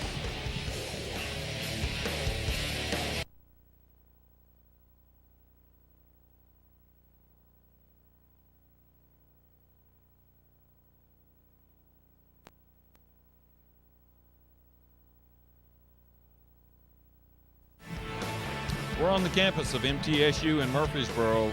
Boyd Buchanan out of Chattanooga leading Donaldson Christian 24-7. at the half here in the 1A game. Just at the conclusion of the 1A first half of play, we had a chance to talk with Robert Akins, the leading coach at the moment. Here's that interview. We have Boyd Buchanan coach Robert Akins with us. Coach, crazy play to end halftime. This was pretty much a heavyweight battle throughout the first quarter, and that could be the play that just breaks it open. I think so. I think that we didn't do a very good job coaching because he stood around for 2 or 3 seconds and we were yelling for him to run. But Daniel's got good speed, and for him to make a play like that was really super. So, that's a momentum changer a lot of times. It's funny with us in the playoffs, 4 out of 5 playoff games, we've scored with no time on the first half clock. So, I guess God's just blessing us right now, and I don't think it's so much our coaching, it's just good things happening to us. And another thing that could play a big factor in the second half, Fenwick, whether or not he comes back. I know that was a guy that you were really worried about coming into the matchup. Well, he's a great quarterback, and he's a great kid, and I think that he makes a difference anytime they have him in there. So, I hope he's okay, and I hope he gets to come back, and I just hope we make sure that we play 2 halves and not just 1 half. All right, thanks a lot, Coach. Best of luck in the second half. Thank you. All right, back to you guys. Back in Nashville here, Robert Akins, a class guy, and obviously his Bucks well in control of this game here at the half right now. This is Murphy Fair here at the halftime show, the Play It Again Sports halftime show, and our special guest, Ronnie Carter, the executive director of TSSAA. Ronnie, if this first game is any indication, we might have a record crowd here this weekend, an outstanding crowd for a 1A game. Murphy, probably as good a 1A crowd as I can remember us having in maybe ever. And I think we're going to have 2 great days of high school football in Tennessee. I certainly expected to see these kind of numbers from DCA, but Boyd Buchanan, it's a pretty good little drive up I-24 from Chattanooga. I don't think there's anyone near that campus left this evening. They've done a good job. I doubt that there's anyone in Boyd Buchanan area today. Both of these are great schools with great communities. A lot of people would think, well, Chattanooga and Nashville, you don't have that same kind of community feel, but in both of these schools' cases, they have that. And it really starts from their administration down, but it's a great atmosphere for high school sports. Given the fact that these 2 teams faced each other, this being the only rematch of the 5 games this year, that kind of adds a little extra spice. I know there was some jawing going on out there on the field early in the game because they're not strangers to each other at all. Well, they're not, and they're both really hot right now. By that I mean they both played well all the way through the playoffs. They both know that the other team is a very excellent team. They've got last year that they're, reflecting on. So it's got all the things that you look for, I think, sometimes in sports. And then you throw the mix in of 2 excellent football coaches who are going to have their kids well prepared. And it's a fun thing. You saw as many plays in this first half as you'll see on a Saturday or Sunday, really. It's been relatively calm this year insofar as your job. Actually, there's never a calm day as far as your job is concerned. But here in the last 2 or 3 weeks, you all have had to go through reclassification, as we do now every 4 years here in Tennessee. And I really think you guys did a good job. I know you eliminated the 10-team regions. You reduced the number of 5-team regions, so we don't have as many 1-9s and 2-8 teams in the playoffs. But that's not an easy fix by any means, is it? Well, no, Murphy. Classification, no matter how you do it, it's tough because it's impacting schools, who they play, who they're aligned with in their districts in all sports. Our board in my estimation, did an excellent job this year in looking at it and trying to come up with the things that worked with it best, and they spent a lot of time with it, and so as a result, I think we did a pretty good job. You're never going to please everyone. That's really not the purpose of classification. You're trying to do something that's fair and something that when you walk away, people look at and feel like, well, they did a fair job with it, and we were pleased. We were very pleased this year. One of the other things that TSSAA has done over the recent years that has forced other states to look at you all is your marketing, especially the website. It's the best in the country because I've visited a lot of sites, and you've got a great staff that monitors that and is really kind of the national forerunner. I think you've told me in the past that maybe you've even had people from other associations come into Nashville and just look at how you do that. Well, there's no question it is, and it's easy for me to talk about because it's mainly the work of 2 people, Earl Nall and Shawnee Spiker of our staff. And we fell into Earl Nall probably about 6 or 7 years ago. I can't even remember now. and it's just been great ever since. In my estimation, he's the key to all of that. He's set all of it up, and then Shawnee Spiker of our staff has just stepped right in there, and she's just like a shadow really for his work. The two of them have done the yeoman's part of our work. Now the rest of the staff contributes to it, but I think they have done such a great job of doing it, and as a result, a lot of people come to it, not just our schools. We use it as an educational piece to educate our people, but it's usually also used by people in every realm, media, fans, everyone. So we're very, very excited about our website. Ronnie, thank you for your time. We'll talk to you again tomorrow. Always a pleasure, Murphy. All right, Boyd Buchanan leads it 24-7 over DCA. We'll be back right after this. We think they're man here. We're letting these guys run alley to pitch and toss. Coach, look, can we not run? We can run bam.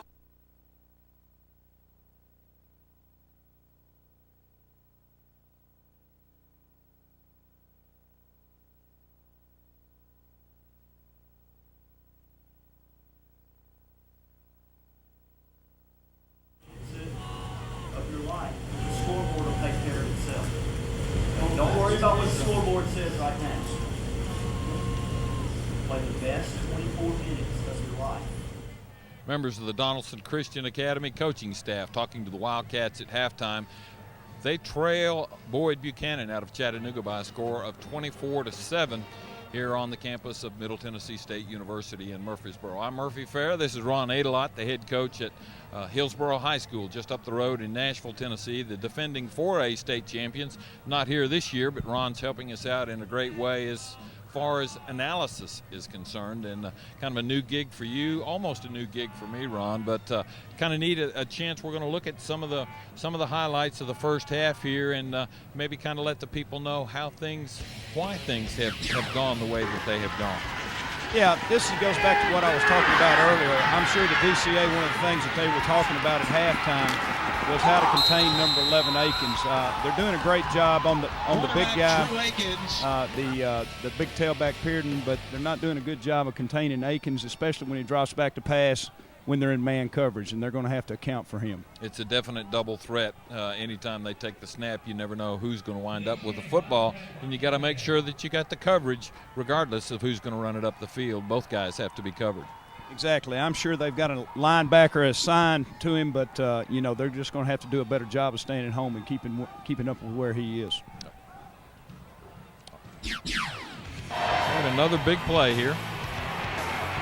This is kind of what I was talking about with the containment of the quarterback. They're doing a good job on the option. They know where he's at on the option, and they've got to continue to do that. And anytime they shut him down, they've shut down Boyd Buchanan. So DCA is going to have to do that. They're going to have to eliminate the special team mistakes and the turnovers, and they're losing battles in both of those areas as well, and that's not good. You're watching the Electronic Express Coach's Corner here. Ron Adelot, the head coach at Hillsboro High School. Got some stats now that we want to show you from the first two quarters of play. Right now, as you can see, 24-7, Boyd Buchanan in control. The rushing yardage there, obviously, Ron, a little bit one-sided, kind of equalized by the passing yards for DCA. The total yards not that much far apart. Neither is the first downs, and time of possession, dead even. I don't know that I've ever seen a dead even time of possession in a high school football game at halftime. Well, primarily DCAs are on their first and last possessions of the first half. They did a good job on both of those possessions. They did a good job opening the game with a short passing game, controlling.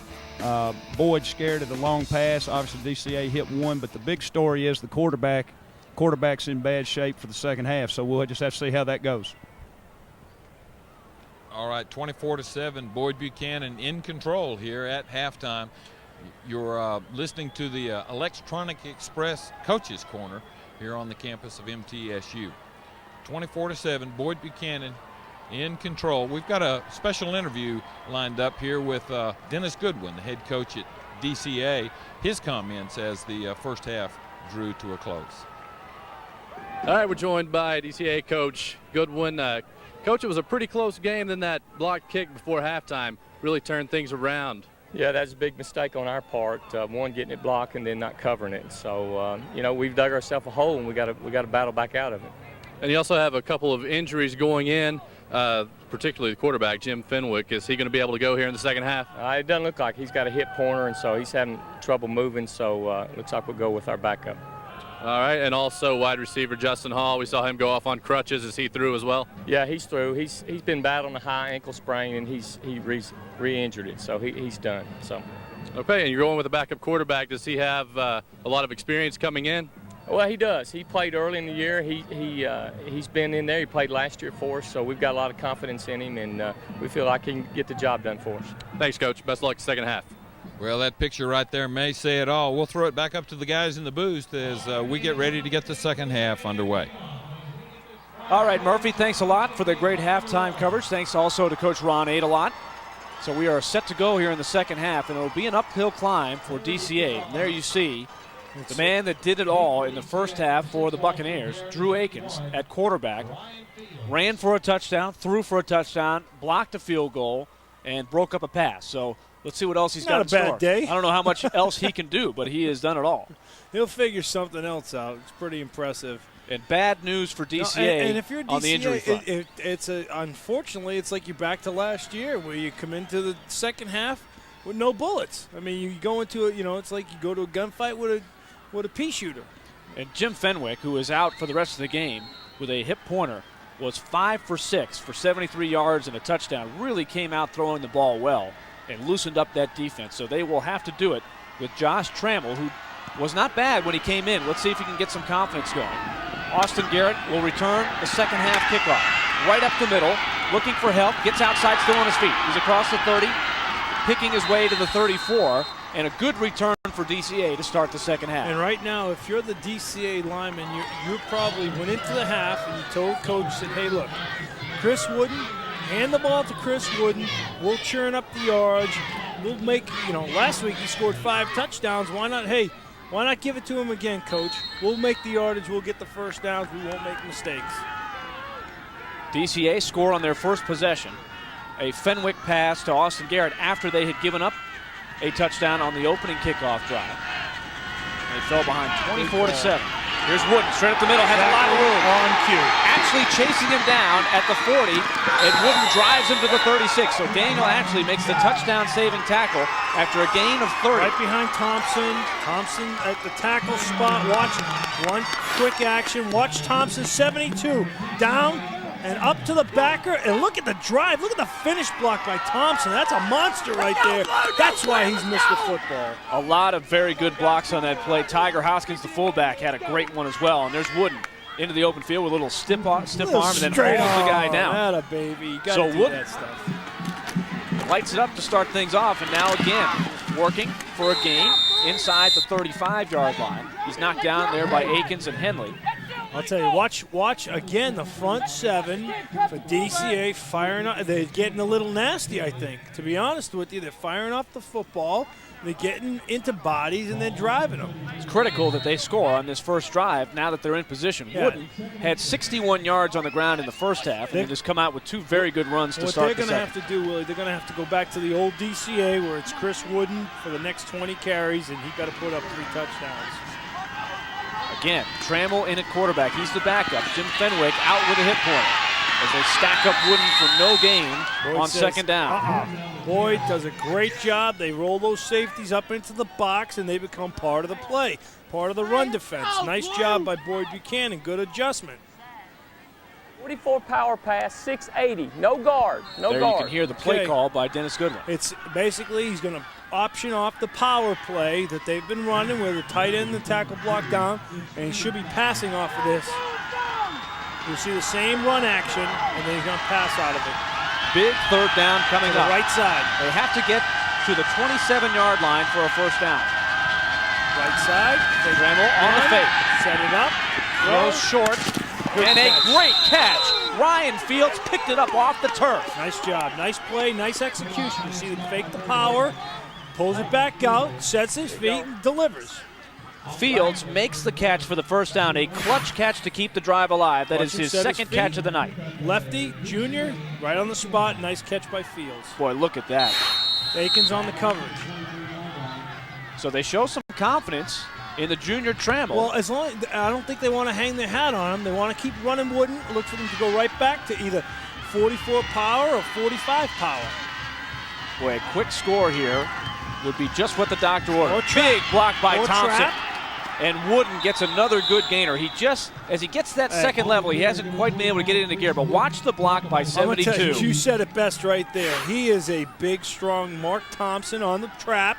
Watch him come down the line, bang, kicks out the end, and still keeps going, and there's Wooden picking up his gains. Robert Coleman, who is the rover, the safety that comes up and plays the run, they say he is the hardest hitter on the team, and Thompson just absolutely crushed him on that play. He may come up and play the run, but he was wishing it was a pass on that play.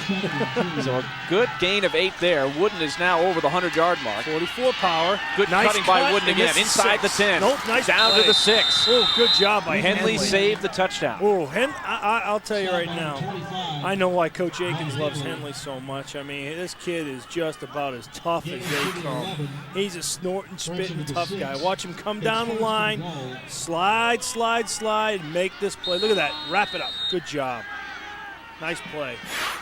Wooden now at 112 yards and counting. He has carried the load on this drive right from the get-go. I'll tell you right now, he'll get the ball 20, 25 times this half. Well, last week in the semifinal, he had 5 touchdowns and 246 yards on the ground. So he's been hot. All right. We'll get it here.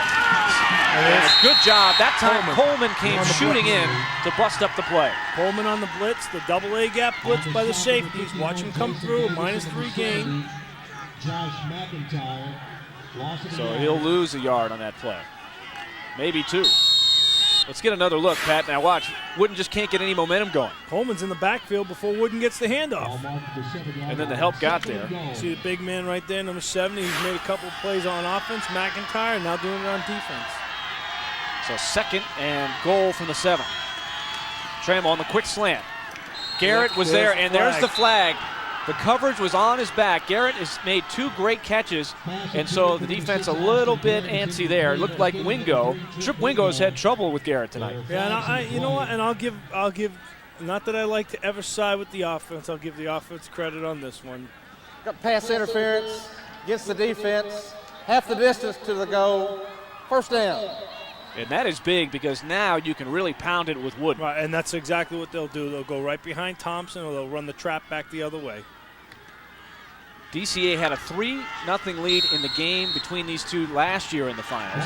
And on the opening drive of the second half in that one, Boyd Buchanan went on a 16-play drive and went down to take the lead for good. So we'll see if DCA can kind of turn it around this year. Wooden leaps over one, and he's into the end zone for a touchdown. This game is not over, I'm telling you, Willie. He goes 4 yards. So DCA takes the opening kickoff of the second half and does exactly what they need, a score, and a score quick. 3 minutes and 51 seconds into the half. Wooden goes in. Just as important as the score is right now, look at Wooden just turn. You're going to see, I'm telling you, 25 carries this half.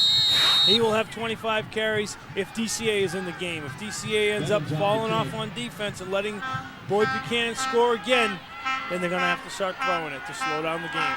Bevins for the extra point. And a big one.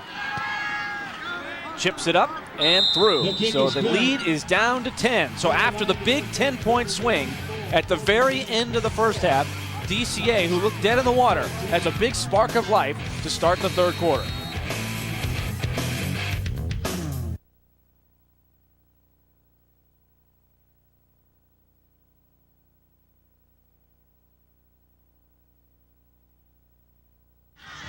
Nine plays and 66 yards, and the important part is it pretty quick. 3 minutes and 51 seconds. We're going to look at some big plays. The first play of the half, Pat, the big run by Wooden. Right up the gut, and Wooden gashes him for a 30-yard run. And then here's a huge third down pickup, a clutch throw by the backup quarterback, Trammell, and then Wooden takes it in. All right, Fields makes the big catch, and Wooden finishes it off. Now here's Pearden on the kickoff return as he gets it out almost to the 40-yard line as we get back to live action. Back there. So a good 29-yard return by Matt Pearden. And now DCA has to clamp it down defensively, especially that front 4. They got to close all the gaps and let those linebackers stay free. So good field position for the Buccaneers as they try to reestablish control of this game. 2 big turn of events in this game. In the first quarter, Chris Wooden fumbled after the Wildcats had a big stop on 4th and 2. And then Akins cashed it in. And then on the last play of the first half, the blocked field goal touchdown. Here's Pearden outside on the option. and has a big chunk. And a this first down carry past the 50. And this is what DCA had planned to stop the whole first half, and that's why Akins came up with big plays. This time right here, they get sucked up inside. Watch the defensive end right there, 33. Ingram doesn't slide out enough, and now they're on the chase. Drew Jackson tripped him up, but not before a gain of 13 for Pearton. The Mr. Football had a somewhat quiet but productive first half with 15 carries for 63 yards.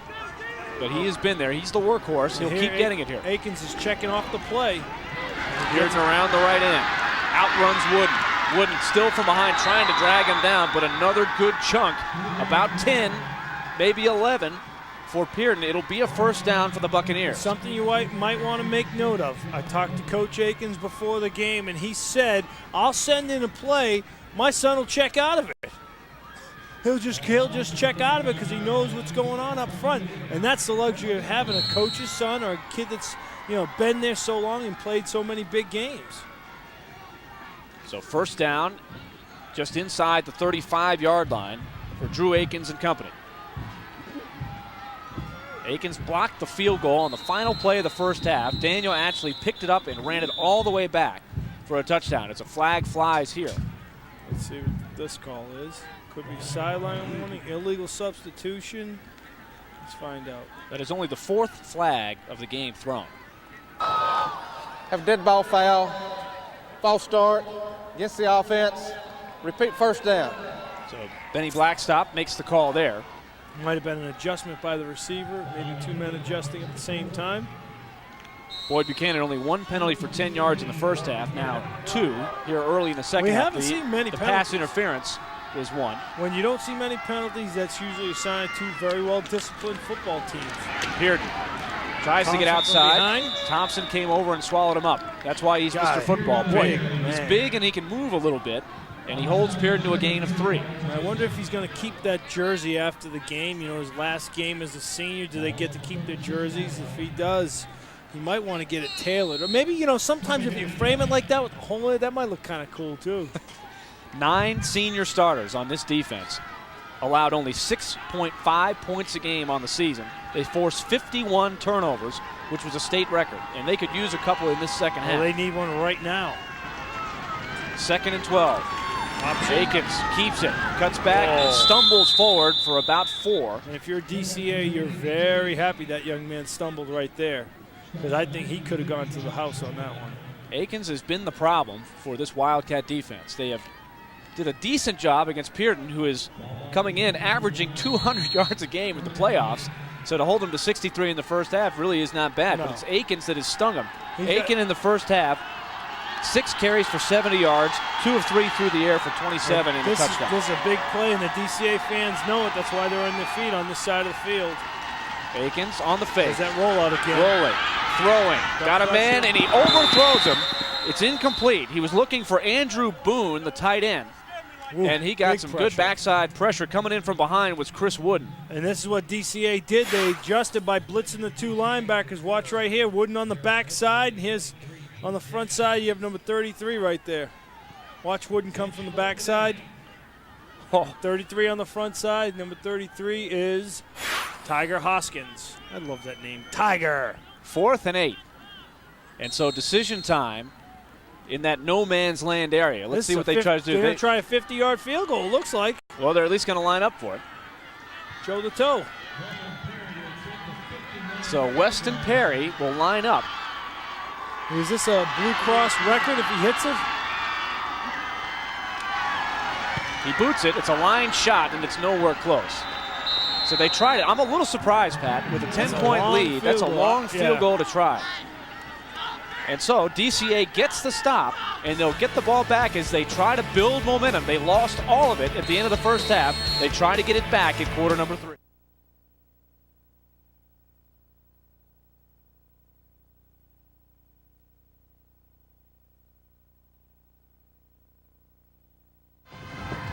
The rematch of the Blue Cross Bowl 1A championship, Boyd Buchanan with a 10-point lead. And our camera, which is sliding along the sideline, is brought to you by The Rock at 104.59. 105.9. 105.9. Come on. Sorry about that, Pat. I got you. It's a rock and roll station. It's a classic rock station. It rocks. And we really enjoy the coverage from that new angle that we're bringing you this year. And let's hear some from Dennis Goodwin down on the sideline. Hey, call the holding. Wow. He tackled him. Hey, that's 2 guys, 2 men. There you go.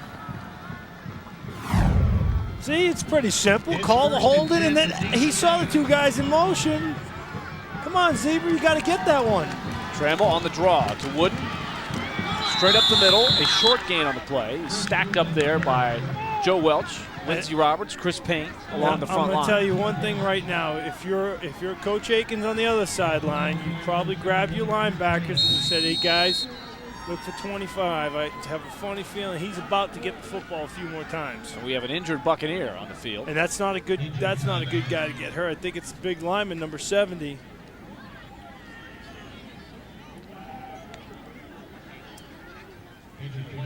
So this is a critical drive for DCA as we check on the injured player.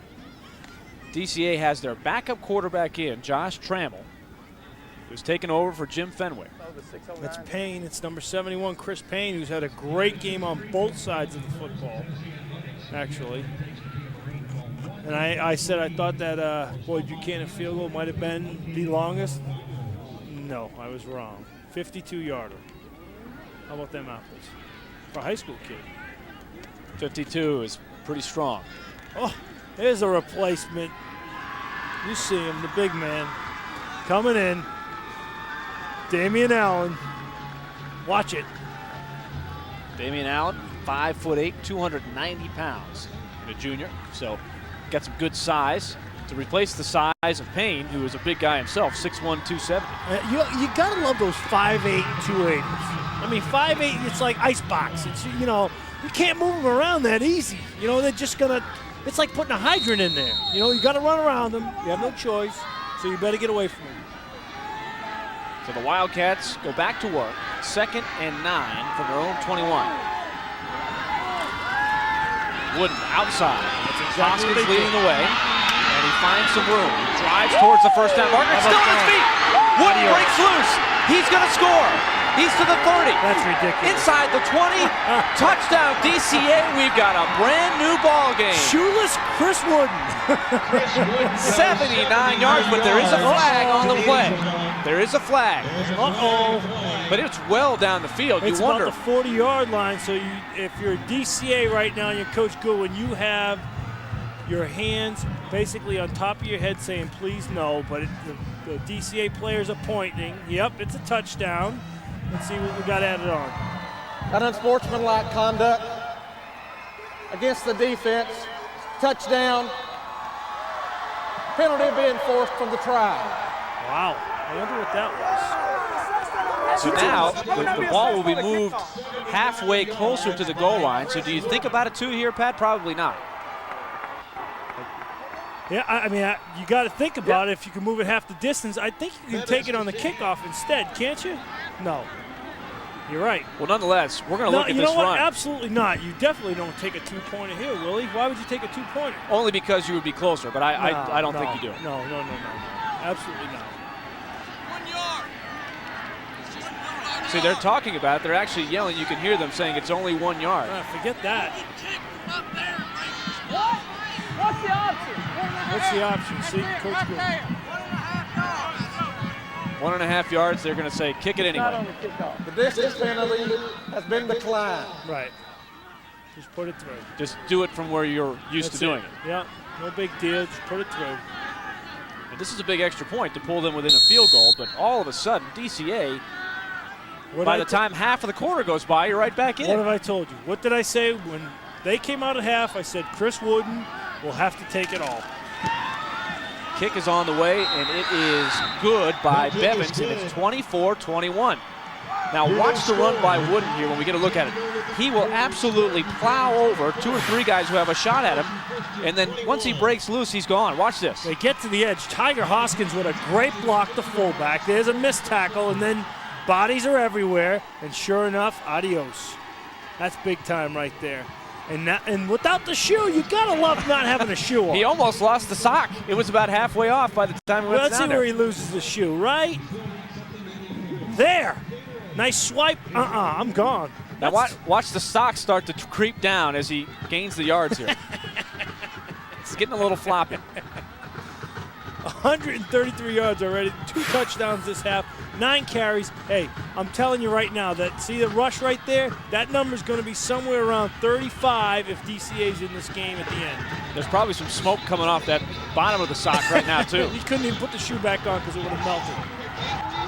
So 24-21. Just think how devastated DCA was as they went to the half after they had kicked a field goal or tried to kick a field goal to come within 7.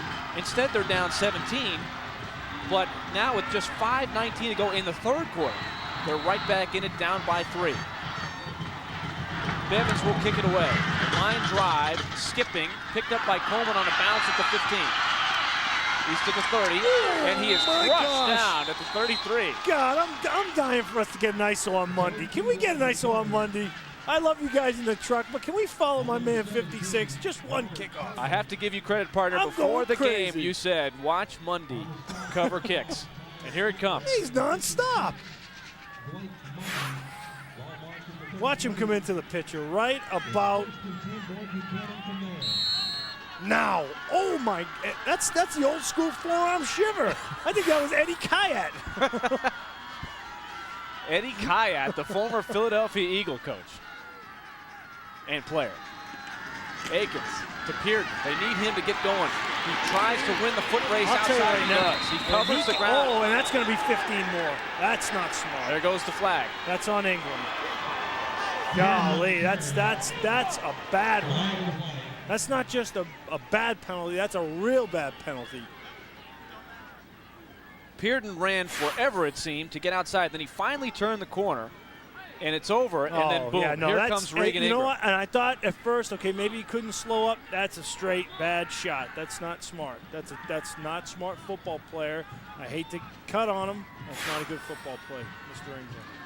You're a good football player. You don't need that. Ball, personal foul against the defense. First down. See, I can't even defend the defenders. Come on. You're always laughing at me. Why are you always laughing at me, Willie? I love the enthusiasm. This is great. Well, we have had some good games in this 1A title game. I'm telling you, going back to 3 years. We had CPA Boyd Buchanan. Last year we had the DCA Boyd Buchanan game, and now this one's become a slugfest.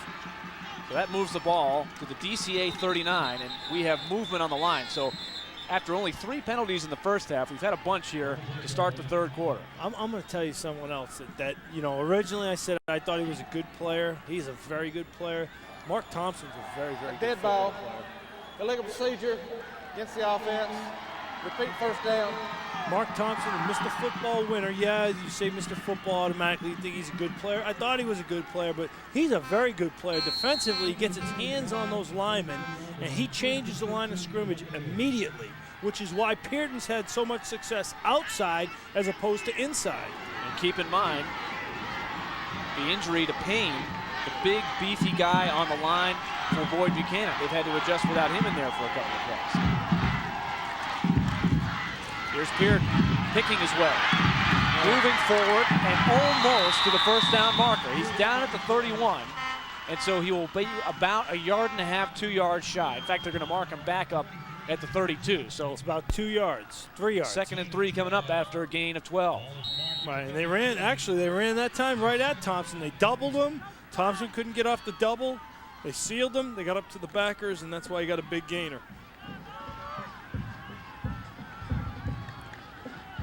So 2nd down and 3, we'll call it. DCA stacking the line of scrimmage. They give it to Henley, the fullback, and there's no room. Thompson wrestles him down and throws him back. He does a great job at hand placement. Not many people understand what that means. When the defensive lineman comes off the line of scrimmage, usually the guy that gets lower and has his hands inside tends to win those one-on-one battles. Thompson does a great job of getting his hands inside and changing the line of scrimmage by controlling the offensive lineman. So here comes a big 3rd down here. 3rd and 1. 3rd, and it's a long one. They have to get across the 29. Pearden is stuffed. Pearden is thrown for a loss, and that'll bring up 4th down. They were all over it. A great job with the pursuit coming from the outside. They actually lost 3 on the play. Watch big man hand. A nice little swim, breaks the trapper, seals it into the backfield. Like I said, changes the line of scrimmage. There's nothing there because of the big man. Great Mundy job, Mark again. Thompson. Blake Mundy came in from the side My as guy. well to Didn't I help tell Thompson. You? And now, Thought I was kidding. Now on 4th down and 4, they will go for it. Remember, the last time they tried a long field goal from right about the same spot. They will go for it. Aiken tries to get out of trouble, turns the corner. He has the first down. A big play by Drew Aikens. He just outran the Wildcats. Big players, big plays. There it is again. Boy, he just gets those legs churning, and they cannot catch him from There's behind. no question in my mind that guy's the most outstanding player on the field tonight. Right here, take a look. He just outruns the defender, he knows where the sticks are, gets out of bounds. No sense in taking an extra hit. You saw number 4 flash by him, Derek Coakley. He looked like he had a shot at him in the backfield on the run blitz. He just couldn't quite get to him. And you notice again, where are they picking up their big plays? Outside, Willie. They can't, there's not much inside for them. Now remember that play. If Boyd Buchanan is able to stabilize and score on this drive. Straight up the gut, Henley with a short gainer. DCA, though, despite giving up the first down there, looks like they are doing a much better job up front handling the offensive line. Right. It's the edges. And you see it, and I see it. It's the edges where their problems are. The perimeter has become almost an Achilles for this DCA defense. They can't keep things inside. 2nd down and 7. Clock running at 2.5 minutes to go in the 3rd. Pearden running into his own man. It was Chris Payne who actually is back in there after getting shaken up. This will be a 3rd and 4 and a big 3rd and 4 right here. Looked like Pearden was like, just get out of my way. I've got some room here. And then finally, the Wildcats closed in. So 3rd down, and let's call it 4. You got to give this Wildcat team a lot of credit. They could have easily packed it in after the backbreaker, the 10-point swing to end the half. Not now, they're back in the hunt. That 3rd down conversion that you saw was the very first one of the game where they threw a touchdown pass to Matt Henley for the first score of the game. And now Wooden's back in on defense. A fake take. Aikens got a man. Got a man. He's wide open. Touchdown. Andrew Boone, the tight end, but we have a flag. And this could be holding. It looks like they may have blown it dead before it started. What do we got? Somebody's ineligible, it sounds like. Both teams holding their breath. Aikens very upset. That means it's going against the Buccaneers. Let's hear what he calls. Offensive pass interference. Ooh, that's not good. What did he call? He called pass interference. Andrew Boone slipped out from the tight end position. Pass interference. The man that caught the ball was covered, was there for an ineligible receiver. That's a loss of down. 4th down. Okay, basically what they're saying is not covered by the defender, covered by another receiver. If he was the end man on the line of scrimmage, okay, he cannot be covered. Drew Aikens see it not right happy. here. The tight end is covered, meaning that there was somebody else on the line of scrimmage outside of number 1 who's running the crossing route who gets open. If basically the formation was illegal. So really, it should not be pass interference. It's more of the ineligible receiver. It's called or pass illegal interference formation because he's actually a lineman downfield.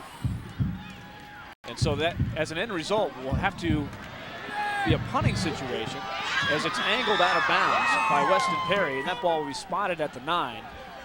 Or now he'll walk up the he's line. walking up the line a little bit, all the way out to there you go. The 16. Now that's interesting. The side judge had walked all the way into the 9-yard line, but that's a big difference out to the 16. So that's only an 18-yard punt. Well, so no, they're changing it. Hold on. Well, he can't decide where he wants to go. Well, it's actually what happens is the side judge goes up to where he sees the ball cross the line, the sideline. Then he lines up with the referee and walks back to the alignment to the referee. He walked back. He just walked back too far, so the referee sent him back. So the Buccaneers had all the momentum. They had an apparent touchdown to put them up by 10, but instead it's called back. A loss of down forces a punt, and DCA has the ball with a chance to take the lead if they can score. What a block again by Big Mark Thompson. He's Thompson just is killing people. They're using the same blocking scheme a lot, where he kicks out the man. Wooden tried to cut back and stumbled, only got 2 on the play. They either run their power to the right or the trap back to the left. And this time, actually, they flipped Thompson over to the left side, and it's a power to the left. Now that's what you call a pancake block. That's a pancake block, yes. So only 1 for Wooden, who's been red hot in this half. 2 touchdown runs to get his team back. It was 24-7 at the half. Power. Wooden again, driving low to about the 15. 3rd down coming up. Mark Thompson is a good football player. They run the power to the left. Thompson blocks down on the 3 technique and goes up to the backer. Nice job. Thompson's had himself a good game. You deserve a lot of credit, son. Frame that shirt. Keep the hole in it, though. Well, he's just put the team on his back in this second half. They were down 24-7. Jim Fenwick was injured. Things looked bad, but right from the get-go, that first play where he busted for 30 yards, got everything going. And we talked about the Fenwick injury, and yeah, that's a big one, but Hall's been a big injury, too, because it hasn't given Wooden a break. Trammell, the lefty, loops it out, looking for Garrett. Along the sideline, did he get the feet in bounds? No. Man. Just could not keep himself in bounds. He made a great play on the ball, but just couldn't get the foot down. Garrett has had hands of glue so Garrett far. right He's here, made some big catches. one-on-one. He's got one-on-one, hand on him, fights it off, and he's out of bounds. Great job by the officials. What a call, smart call. Excellent job by the officials.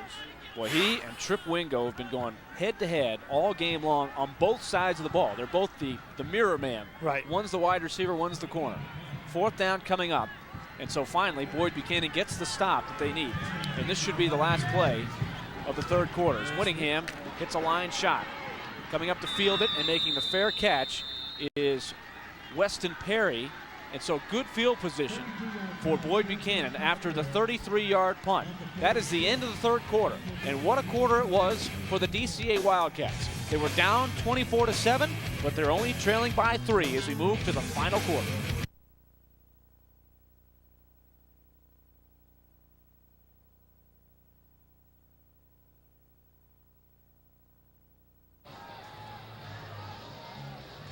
A seesaw battle here in Murfreesboro. Boyd Buchanan with a 3-point lead as we start at the 4th. Let's see how we got here. The swing, the big swing right here. This is it. Wooden starts off the second half, caps the drive with a nice 5-yard run. Then this big monster, watch this, takes it the distance. Shoeless, Chris Wooden. And like you said, the sock's coming off, and turf's burning his feet. He gets to the end zone, and goes takes a break on the sideline. But the swing is the key. They've given him the ball. He has 136 yards here in the second half already. But good field position for the Buccaneers. Here's the option. Pearden. And that's wrestled down by Drew Jackson. That's a great play by Drew Jackson, and that's the first time they've contained Pearden on the edge, Willie. Do you not agree? They played the option to perfection. Watch, the defensive end takes the quarterback, and here comes the support inside out and outside in. Big play right there by Jackson. That's how you start the drive if you're DCA.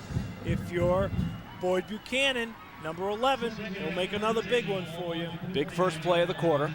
Jackson grabbed a loaded jersey and hung on, and Pearden, who has been held in check, 23 carries, 108 yards. Now that sounds crazy to say, but he's averaged 200. Right. And here's a guy that came in with 2,669 yards and 38 touchdowns. That's all, just 38 touchdowns.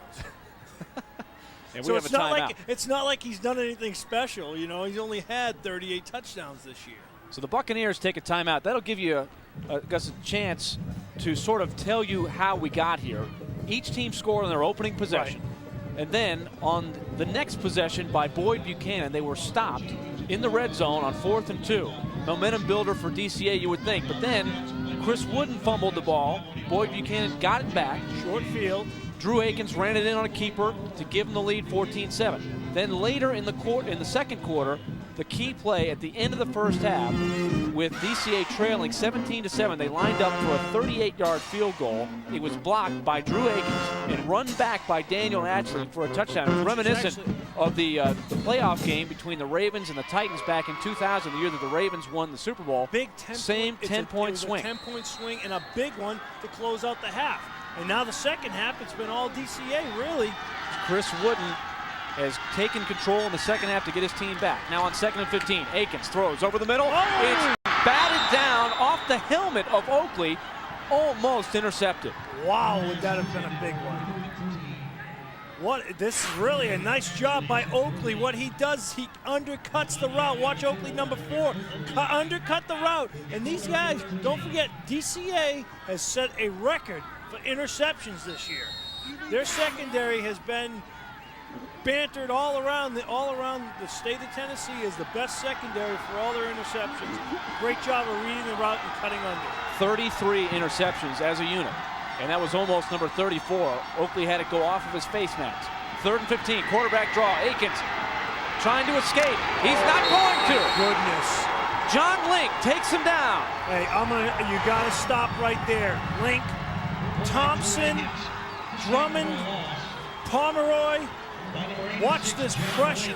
This is what you had to have. And you know Aiken was going to take off, no question. Thompson in there, Pomeroy in there, Drummond in there, and Link finishes him off along with Tiger Hoskins. John Link playing all year with a torn labrum. The doctors early in the season told him to correct his shoulder injury. He would need surgery. He said, I can't do it. This is my senior year.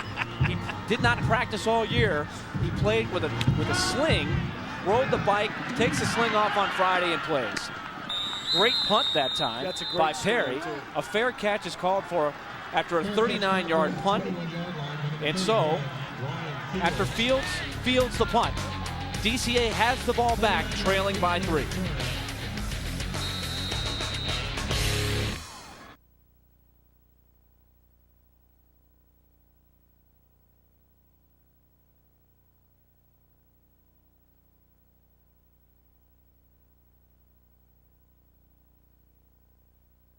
Have won state titles every 8 years since 1988. They won it in 88, 96.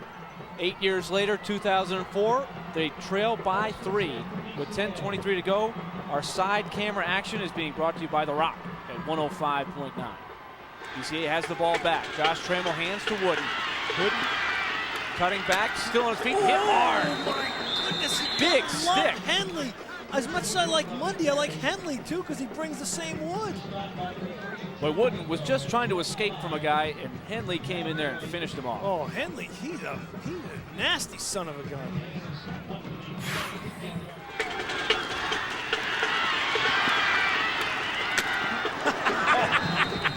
I love it. How can you not like that sound? That was a pop. And you see, wait, look at the helmet right there. You see how the paint disappears? That's beautiful. A hard-earned 7 for Wooden on first down. Now on second, he's got the first down, but the flag is down. I think this one is coming back. Going to hold on Tiger Hoskins, the fullback, after Coach Goodwin just said when that happens. And the DCA Wildcat is down on the play. And on the outside, it may be Austin Garrett or Tyler Acker. Can't tell if it's number 5 or number 6. Okay, it'll be Tyler Acker that's down, the sophomore, who had a nice run in the first half. Who did a good job of spelling Wooden. Let's take another look. And they will mark off the hole. Acker's right here at the bottom, the left fullback. And he just goes down. Let's see what. Got holding on the offense, 10 yards from spot of the foul. So that hurts. After 2nd and 3, it'll now be 2nd and about 15. As they still tend to Tyler Acker. It looked like somewhere up in the jaw area is where he winced in pain there and went down. And it may be the neck. It might be a stinger. It could be a stinger. It could be a shoulder too, because they're holding his hand right there, so it's probably a stinger or a holder. Watch here. He's the bottom fullback coming right here, taking on number 56. Boom. And he just goes down. Watch him just go straight down. Right there he goes down. He grabs himself just under the helmet. It's either, it might be his clavicle, which I hate to say because that's usually a pretty bad injury to come back from. And they're holding his arm in place, so more than likely it's a shoulder. Acker had that nice 23-yard run on the draw in the first half. And the doctors for DCA have gotten their money's worth today. Boy, they have. So that'll back DCA all the way to the 17-yard line. Trammell on the fake, rolls, he's got a man wide open. Ingram has it at the 30, and he will be just short. Yep. Oh boy. And Josh Trammell, I am impressed with the backup quarterback for DCA. He's done a nice job. He really has. Watch the play action right here. Tucks it back in his belly. Fools the cameraman for the first time ever. And hits Ingram on the crosser. And a nice tackle by Daniel Atchley to force DCA to have to try to pick up this third down. This is a big play. If you're just joining us, Jim Fenwick, the senior quarterback for DCA, was 5 for 6 and on fire. He went out with a hip point. Josh Trammell, the junior, has had to come in and run the deal. Now here is Wooden getting the first down and more. Cutting upfield to the 45. Another big gainer for Chris Wooden. He's just gashing him. I mean, he is literally gashing him with just desire. He has gone wild in the second half. He is over 200 yards for the game. He was held in the first half. We saw them to only 61. We saw Chris Wooden at the Mr. Football banquet. The whole DCA team was there, and he was mad. I'm not going to lie to you. He was ticked off that he was not even a candidate for Mr. Football. Well, he has outplayed Matt Pearden, who did win the Mr. Football to this point in the game. 8:18 to go. Here's Wooden again, straight up the gut, through the hole, to the outside, inside the 40. Actually drags him down at the 30. I'll tell you, that's one tired cowboy right there. Wooden slower to get up. He's a tired cowboy now.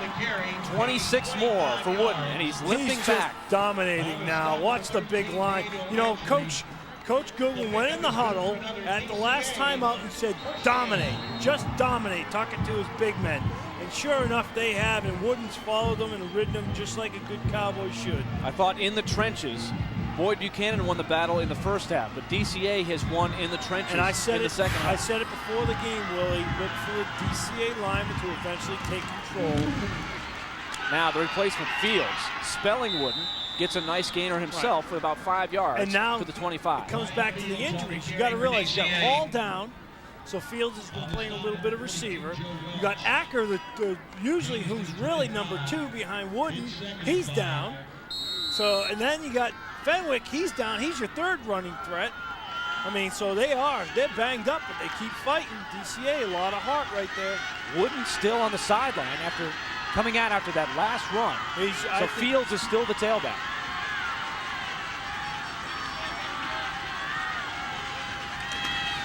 Here's Fields cutting back.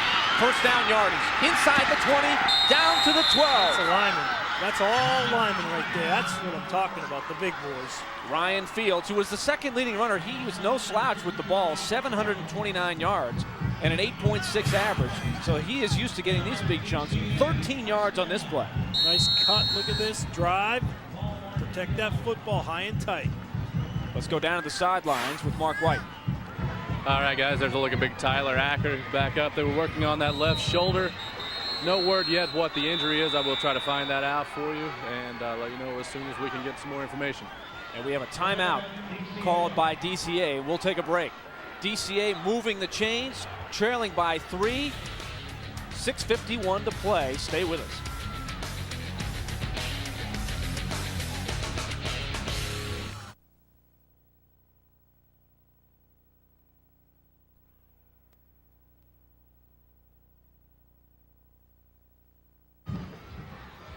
DCA trying for the go-ahead score on this drive with 6:51 to play. There's quarterback Jim Fenwick, who ran out onto the field to talk to his teammates during that last timeout, giving them encouragement. I don't know if he may have wanted to go back in. I think he told Coach, can I please go back in? Coach said no. Josh Trammell has done the job in the second half. Here's the toss. Power toss Wood, left. Cutting back to the 5 and down to the 4. This kid's a monster. He has dominated this half. Right. 7 more for Wooden. He's now up over 250 yards for the evening. And they're going to come right back to the left side with 35 blast. Watch here, just a simple power toss to the left is what they called it in the huddle. Good blocking. Look at the blocking. Little bit of a grab there by number 53. That's Drummond, but nice blocking, and they have dominated up front. I'm going to tell you that right now. DCA has taken over the second half running game. The Wildcats trail 24-7 at the half. Wooden to the 4, inching his way and thrown back at the 3. And this is a monstrous third down, Willie. 6 minutes to go. They're in field goal range to tie the game, but more importantly, I think they want the 6. No guard. What did he say? Power, no guard. I think it let's see. Chris Wooden last year, just 12 carries for 34 yards on that bad knee. Right. A lot of people said he probably should not have played on it, but they didn't have anybody else. He gave it his best shot, had a fumble. It just was a nightmare performance. He has really bounced back. This is the 9th play of the drive. Here's Wooden to the outside, cuts back inside, but he stopped short. So now a big decision. They're right in the middle of the field. I'm 99% sure he'll kick this and tie the game.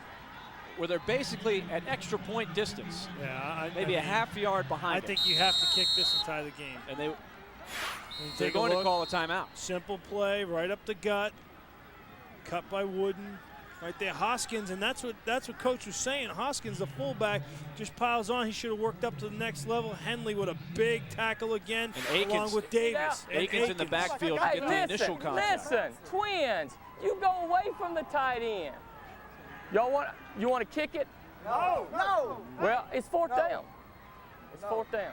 Hey, we can play defense. Can we get a 1st down? They ran the last kick back. Let's kick it. Field goal. He would not allow himself to get talked in. How can you not love Coach? That was great. Hey, you guys want to kick it? Yeah. No, Coach, we want to run it. All right, field goal. I have to say, on the front end, I like this call, whether they make it or not. Oh, because this is a tough to not be able to. Now, they could get a 1st down. No, let me inside tell you the right one. now, Willie. Hey, I want to say this nice and clear to you. You have come this far back, tie the game, play defense. You have all the momentum. That's right. Hey, this is if you can't tie the game and stop them, then you don't deserve to win. John Bevins, 6 of 10 on the year. He had the field goal blocked at the end of the first half, and it was Drew Akins. So watch number 11. He'll try to find the seam to come in. And watch Akins again. I'm telling you, he blocked the last one. This one will just be beyond 20 yards. And Akins is at the top of the screen. Basically an extra point. It's up, nice and it is good. We are tied. That's a great call by the coach. Go down. Don't let those guys talk you out of it, Coach. Good job. And let's give the Buccaneers credit because it looked like they had all the momentum going against them, and they were able to keep DCA out of the end zone. It's really a great job by Boyd Buchanan. Let's look at the sidelines. And he's got a tie, and you see Coach Akins. That's right. And both coaches know both their guys did a great job. Both teams did a good job. DCA did a good job getting down there and tying the game, and Boyd Buchanan did a great job of stopping them from getting in the end zone. So after the shocking. How about our 24-24 game? How about that? That's what I'm talking about. Well, and think about where we've come from. DCA was down 24-7 at the half after the shattering. Right. Blocked field goal turned into a touchdown. The 10-point turnaround. And they have just come out with all kinds of life in this second half. I still like the fact that on that last drive, they call a timeout. Fenwick comes out to the huddle and says, hey, Coach, please, can I go back in? Coach is saying, what are you doing here? You have a hit point. Get out! And then he went back out there after they called the second timeout and said, do we want to kick the field goal? And everybody said, no. And he said, field goal team. That's right. That's what you do. That was great. It went from a democracy to a dictatorship in a matter of seconds. Yes, it did. So now, Bevins will boom it away. A line drive kick. Pearton will let it go into the end zone. So with 5:09 to play, and here comes 24 all. And right now, if you're Boyd Buchanan, your two guys, 11 and 23, have to come up with a big play. And they've been in this situation before. 2 years ago, CPA, Boyd Buchanan, tie ball game, overtime, big catch by our man number 11, Aiken. There's only really been one game in the playoffs where Boyd Buchanan has been challenged. In the quarterfinals, they were tied with Friendship Christian, 14 all at halftime, and then they rolled in the second half. They've been a great second half team until tonight. Akins had a great first half, trying to get some momentum back. Option. Oh, nice play by the end. Pearton gets 5 to the 25 and out of bounds. Oh boy, when he gets outside, it's trouble. So Pearton, the Mr. Football winner, the MVP of this game last year, even played some as a sophomore along with Drew Akins in that overtime thriller. 2 years ago, trying to get things going in this fourth quarter. He has had a giant year, over 2,700 yards on the season. Let's go down to Mark for a quick injury update. Yeah, quick injury update. Looks like Tyler Acker has a neck stinger. Asked him if he's going to be able to go back in the game. He said he's trying. You know he wants to so They're bad. all trying. 2nd and 5. Misdirection. Akins escapes. He Still did on it his again. feet, Cuts back He did it and again. has the first down. This kid did it Unbelievable. again. I'm telling you right now, that's my guy. He's dominant. He's so tough. Watch him just fight. He knows where the sticks are. Watch this right here. Belly comes back around. Hoskins has him, misses a tackle. Somebody else has a shot on him, and somebody else has a shot on him. Josh Fields finally brought him down, but they move the chains, and that is a big, big first down to get some momentum going. And it chews up clock. Not only are you trying to make this a touchdown drive, but you want to make it a touchdown drive with no time left, or a field goal drive. Akins on the straight drop. Loops it. Oh my God, did he take a shot though? Was hit as he throws, and he was looking for Pearden, and he couldn't find him. Oh my gosh, watch Link and Thompson. They high-low him right here. Watch Akins, he drops back, kind of slides in the pocket. Now he gets high-low right there. Oh, wow. And then right away spins around to see if it's complete. Remember, 31 interceptions, 33 interceptions for DCA. So remember, when you throw it up there in that secondary, those guys are ready to go They're get a bunch. Hey, they're like barracudas back there. They just chomp away. 2nd and 10. I look for them to try to get Pearden to the outside again. Nope, he's going outside himself. Akins has thrown only 6 passes. He's 2 for 6. Draw. And he is taken down. A great job to get great anything effort. positive out of that. Mark Thompson had him in his sights in the backfield. That's a testament to Aiken. I mean, here's a 280-pound defensive lineman, one-on-one, nowhere to go, and he squeezes through and ends up getting a couple of yards. Aiken's a tough kid now. Now, what do you call here on 3rd and 8? They're 2 of 7 as a team throwing. I shouldn't say that because, remember, they threw the bomb for Pearden. So Akins is 2 for 7. Pearden is 1 for 1. But nonetheless, they have not thrown it much today. I'm going to roll him to the edge and give him a run-pass option. That's where he's been most effective, when he had Henley on the flat route or had one of his other receivers. And sure enough, that's what they're trying to do. And it's incomplete. Well, they had actually there, but the throw is a little bit off. And they're going to have to kick it away. So Boyd Buchanan fails to pick up a second first down, but they do stabilize a bit. And one of the things we should point out, Pat, is the punting game of Boyd Buchanan has done a very good job. No question. They've done a better job than the punting game of DCA. They've changed field position greatly. And one thing that DCA has done this time to combat that is they've put in 2 returners back there to make sure that they don't just let the ball bounce around. Somebody's got to secure it and just catch the football. Don't let it roll. Austin Garrett is back there along with Ryan Fields. Good snap. Perry, short kick. It's his worst kick of the day so far. And it stops right at the 40. And now trickles forward to the 38. Here we go, 32 yards. Now let's look at last year's game as we flash back to 2003. DCA took the lead on this field goal in the second quarter, but they had to settle for that field goal. They had 1st and goal at the 2, led only 3-0 at the half. Then Matt Pearden went to work in the second half. He scored the go-ahead touchdown twice in the second half.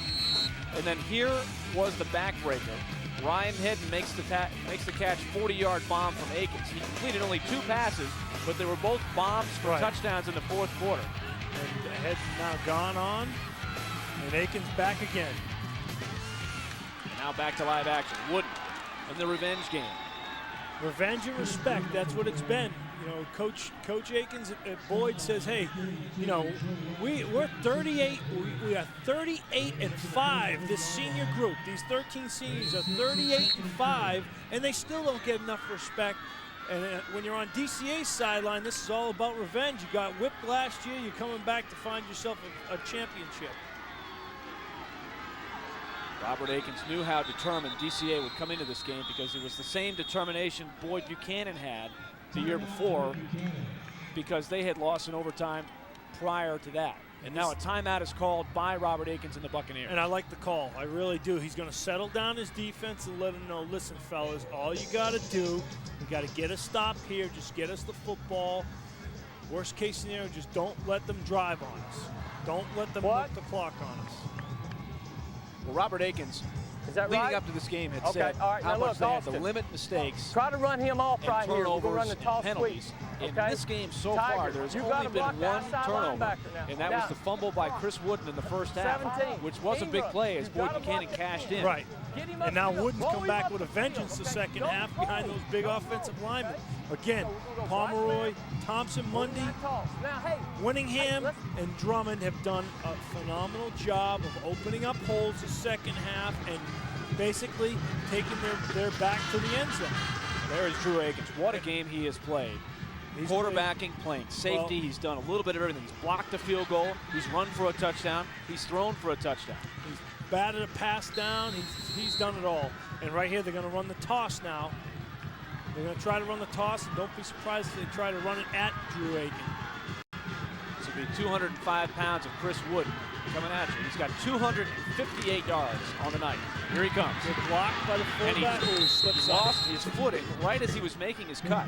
And he comes up short of the first down. So this will be a big play coming up. 3rd and 1. Clock is running at 2:42. It's becoming a factor here. Right. 3rd and 2. Right now, if you're DCA, you're in control of this game. If you can get a first down, you can drive down and score. If you can't get a first down, you got to pin them down deep and force them to go in 2 minutes. And you're going to run 45 power again. So it should be going to the left side right here behind number 53 right there, Drummond. And watch the pull by Mark Thompson. Keep in mind, there's only one timeout left for DCA. They had to burn 2 on that last drive. 44 power. And he's got it. Go up the middle. Wooden's got it. On the second effort, drives forward. Now you got to pick up the pace a little bit because you're coming under 2 minutes as soon as they set these chains. 57, be flat. So a nice tackle there by Lindsey Roberts and Joe Welch. But they move the chains. And this could be a pass. I look for them to try to throw something short here. Sounds like he said Z flat maybe. I might be wrong. Austin Garrett, number 6, has had 3 catches for 74 yards and a touchdown, and he's really looked good. That would be the receiver you would look for them to go to if they do put it in the air. And they are going to. Oh, he's got the fullback. Hoskins makes the catch inside the 40, tries to cut back, and he's wrestled out of bounds at the 33. So on first down, the play action was a big play. Hoskins with a 17-yard catch. And a great job by Josh Trammell, who's come in to back up Fenwick. Done a nice job. Right here, the junior lefty sets his feet and just dumps it down to his fullback. Nice play call by Dennis Goodwin. And if I've got this right, that is Hoskins' first reception of the year, showing them something they haven't seen all year. And how about Josh Trammell? I can't say enough. He's done a good about job. what he is doing. That was a clutch throw. And now the draw. Wooden bouncing outside even further. Now cuts upfield and drives inside the 20. I'll tell you right now, DCA in total command of this game right now. Get back to the middle of the field, make 2 big runs, and try to get in the end zone. Wooden. Watch Wooden right here on the draw. Little reverse out.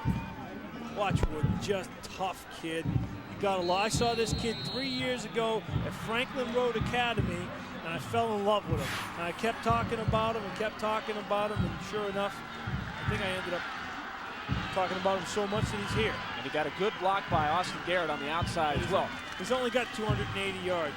Here he goes again, other side. Dragged down, good tackle that time. And I believe it was Coleman that got in there and wrestled him down. Remember, they've got to score. It's a minute 10 to go. They don't have all day here. So if the clock becomes too much of a factor, they'll have to kick the field goal. Or use a timeout. They have 1 timeout, so they got to be smart about it. Look for Wooden. What did I tell you? I told you if DCA wins it. Timeout! And now Dennis Goodwin is going to have to burn the last timeout. Right here, it's a two-purpose timeout right here. 1, give Wooden a chance to rest, and 2, he didn't like what he saw. But now you're asking for a frantic situation. He's taking out Wooden. He's trying to give Wooden a rest. Well, shoot. I don't know if I give him a rest with 55 seconds. Remember, in week 9, He injured his knee again, and he's been battling that. Looks like he's favoring the leg as he walks off the field. So now, Pat, if you don't get a first down and you keep it on the ground, which you figure they will, you might have a frantic situation where you almost have the fire drill with the team running out there. Well, what you can do, what you could do, it's only second down, Willie. What you could do is run a play, okay, on second down, spike the ball on third down, and then take your time and kick the field goal. And you may not even have to spike. Right, you may not, but I'm just saying, just in case. But the most important thing, you got Wooden, who I told you would have to have 35 carries, and I think right now he's at 35 carries, if I'm not mistaken. Right at 35 for 282 yards, 2 touchdowns in the second half, and he's been spelled by Ryan Fields, who has carried the ball well in his place. 2 carries for 19 yards, both in the fourth quarter. And Fields gets it. Fields to the middle of the field and down at the 12. So they set up the middle of the field. The clock will continue to run. So third down coming up and about 5 yards to go. And they're going to give the ball to Wooden here, I guarantee you. Well, right here, either you score or you're kicking on the next play, probably. Right. You have no timeouts left. Boyd Buchanan has 1 timeout, but they will not use it here. Here's the thing. They're going to have to run the field goal team out there if he doesn't throw it. And if he doesn't get the first down. They're going to throw it. Hoskins again. And he's out of bounds. Well done. 20 seconds left. Another perfect throw by Josh Trammell. He is the backup quarterback. Now you got a little bit of a problem here, Willie, because you got 20 seconds. Nice job again, Hoskins, with his second catch of his career, supposedly. Of the year. Flat route, second, of the year, I'm sorry. Nice job. They run off Akins, and Akins makes the tackle right there. And they're going to kick it right now.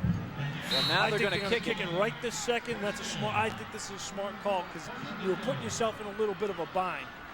Watch for Aiken to come and try to block this. Don't be surprised if he blocks another one. Well, the issue here is that they are on the hash mark. This will be a 24-yard attempt, but he'll have a tough angle here. Time's running. Tick, tick, tick. Will they get it off in time? Fields came onto the field very late. I wouldn't rush this. I would take the penalty. And let's see what we've got. Timeout, Boyd Buchanan. Okay, that actually works out to favor of DCA because they were scrambling a little bit. I agree with you. What do you think?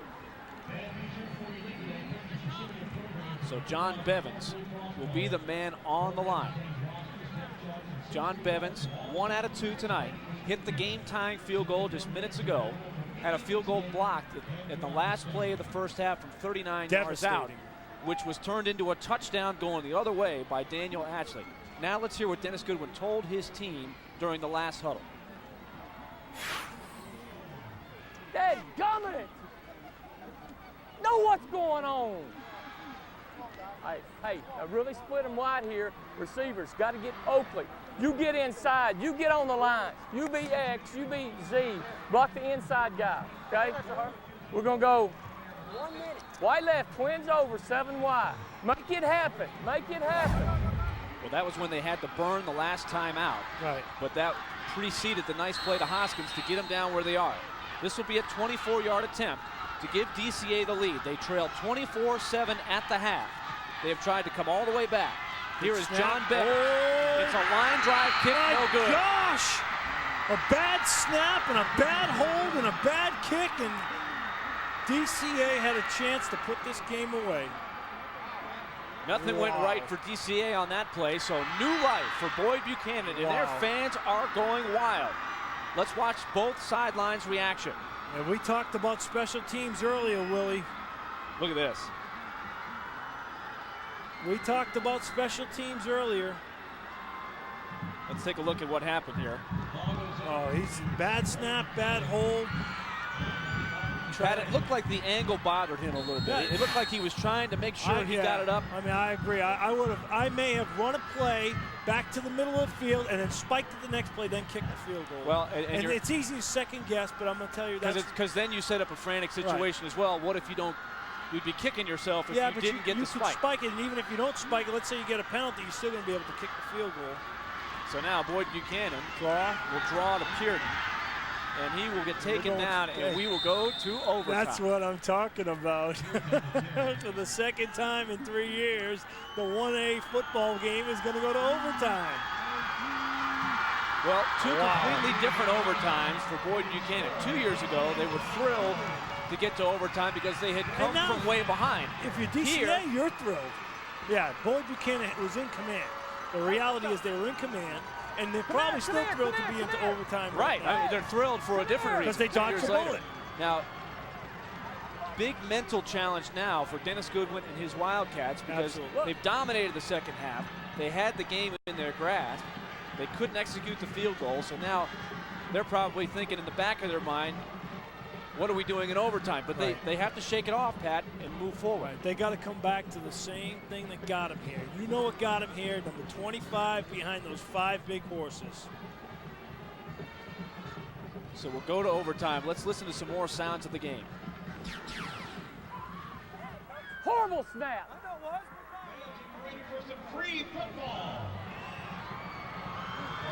Well, a lot of times the kicker takes all the heat, but the snapper and the holder are very important as well.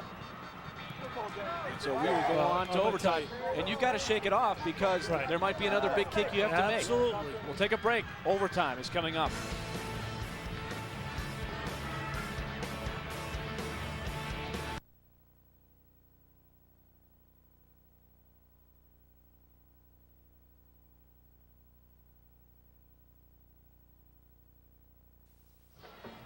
Getting set for overtime here at Floyd Stadium in Murfreesboro. The first of 5 Blue Cross Bowls we'll be giving you throughout the weekend, and it's off to a tremendous start. Boyd Buchanan had complete control at halftime, 24-0.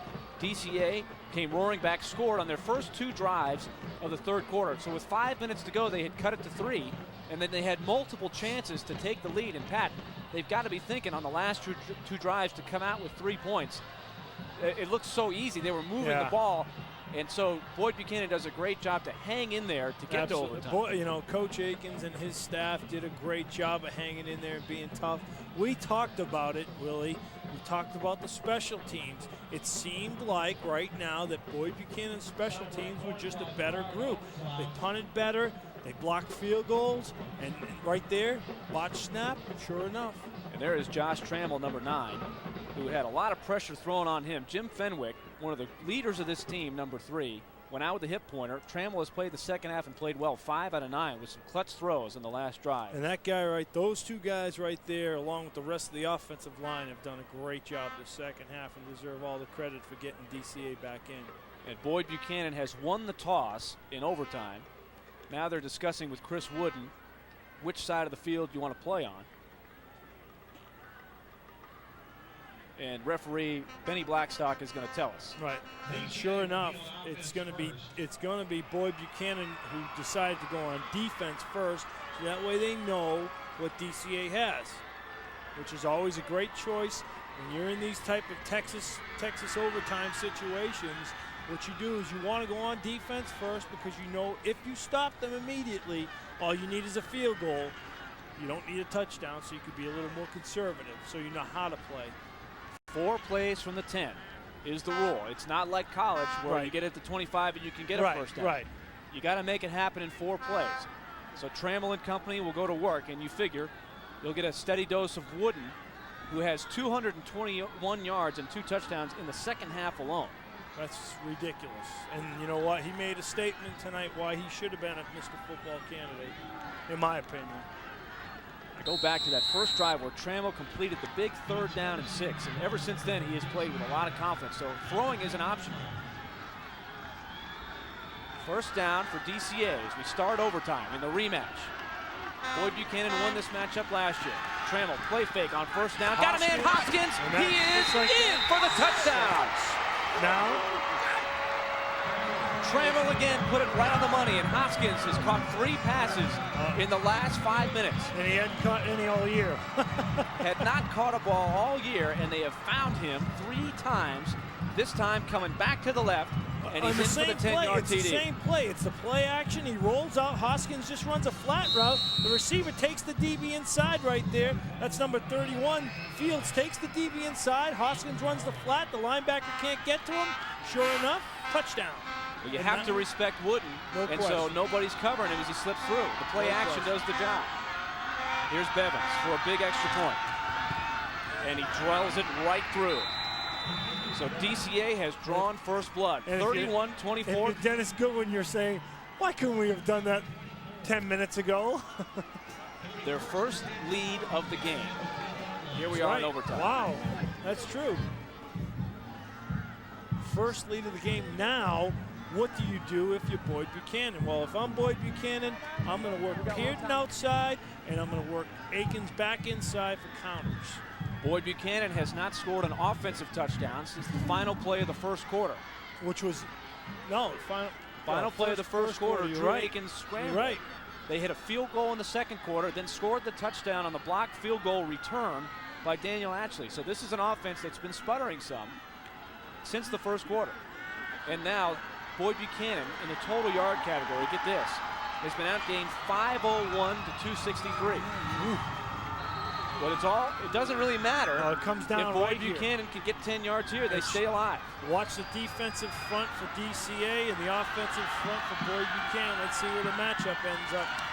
The toss sweep to Pearden. Oh, what a play. Strung out and taken down. Wow. Drew Jackson again. That's the second time. He's made the biggest defensive plays for DCA because he shut down Pearden on the edge. He's been the only guy to shut down Pearden on the edge. Watch here, he just beats the block, comes underneath. Great job beating the fullback up the field. Henley, who's a great blocker, and makes the play big time.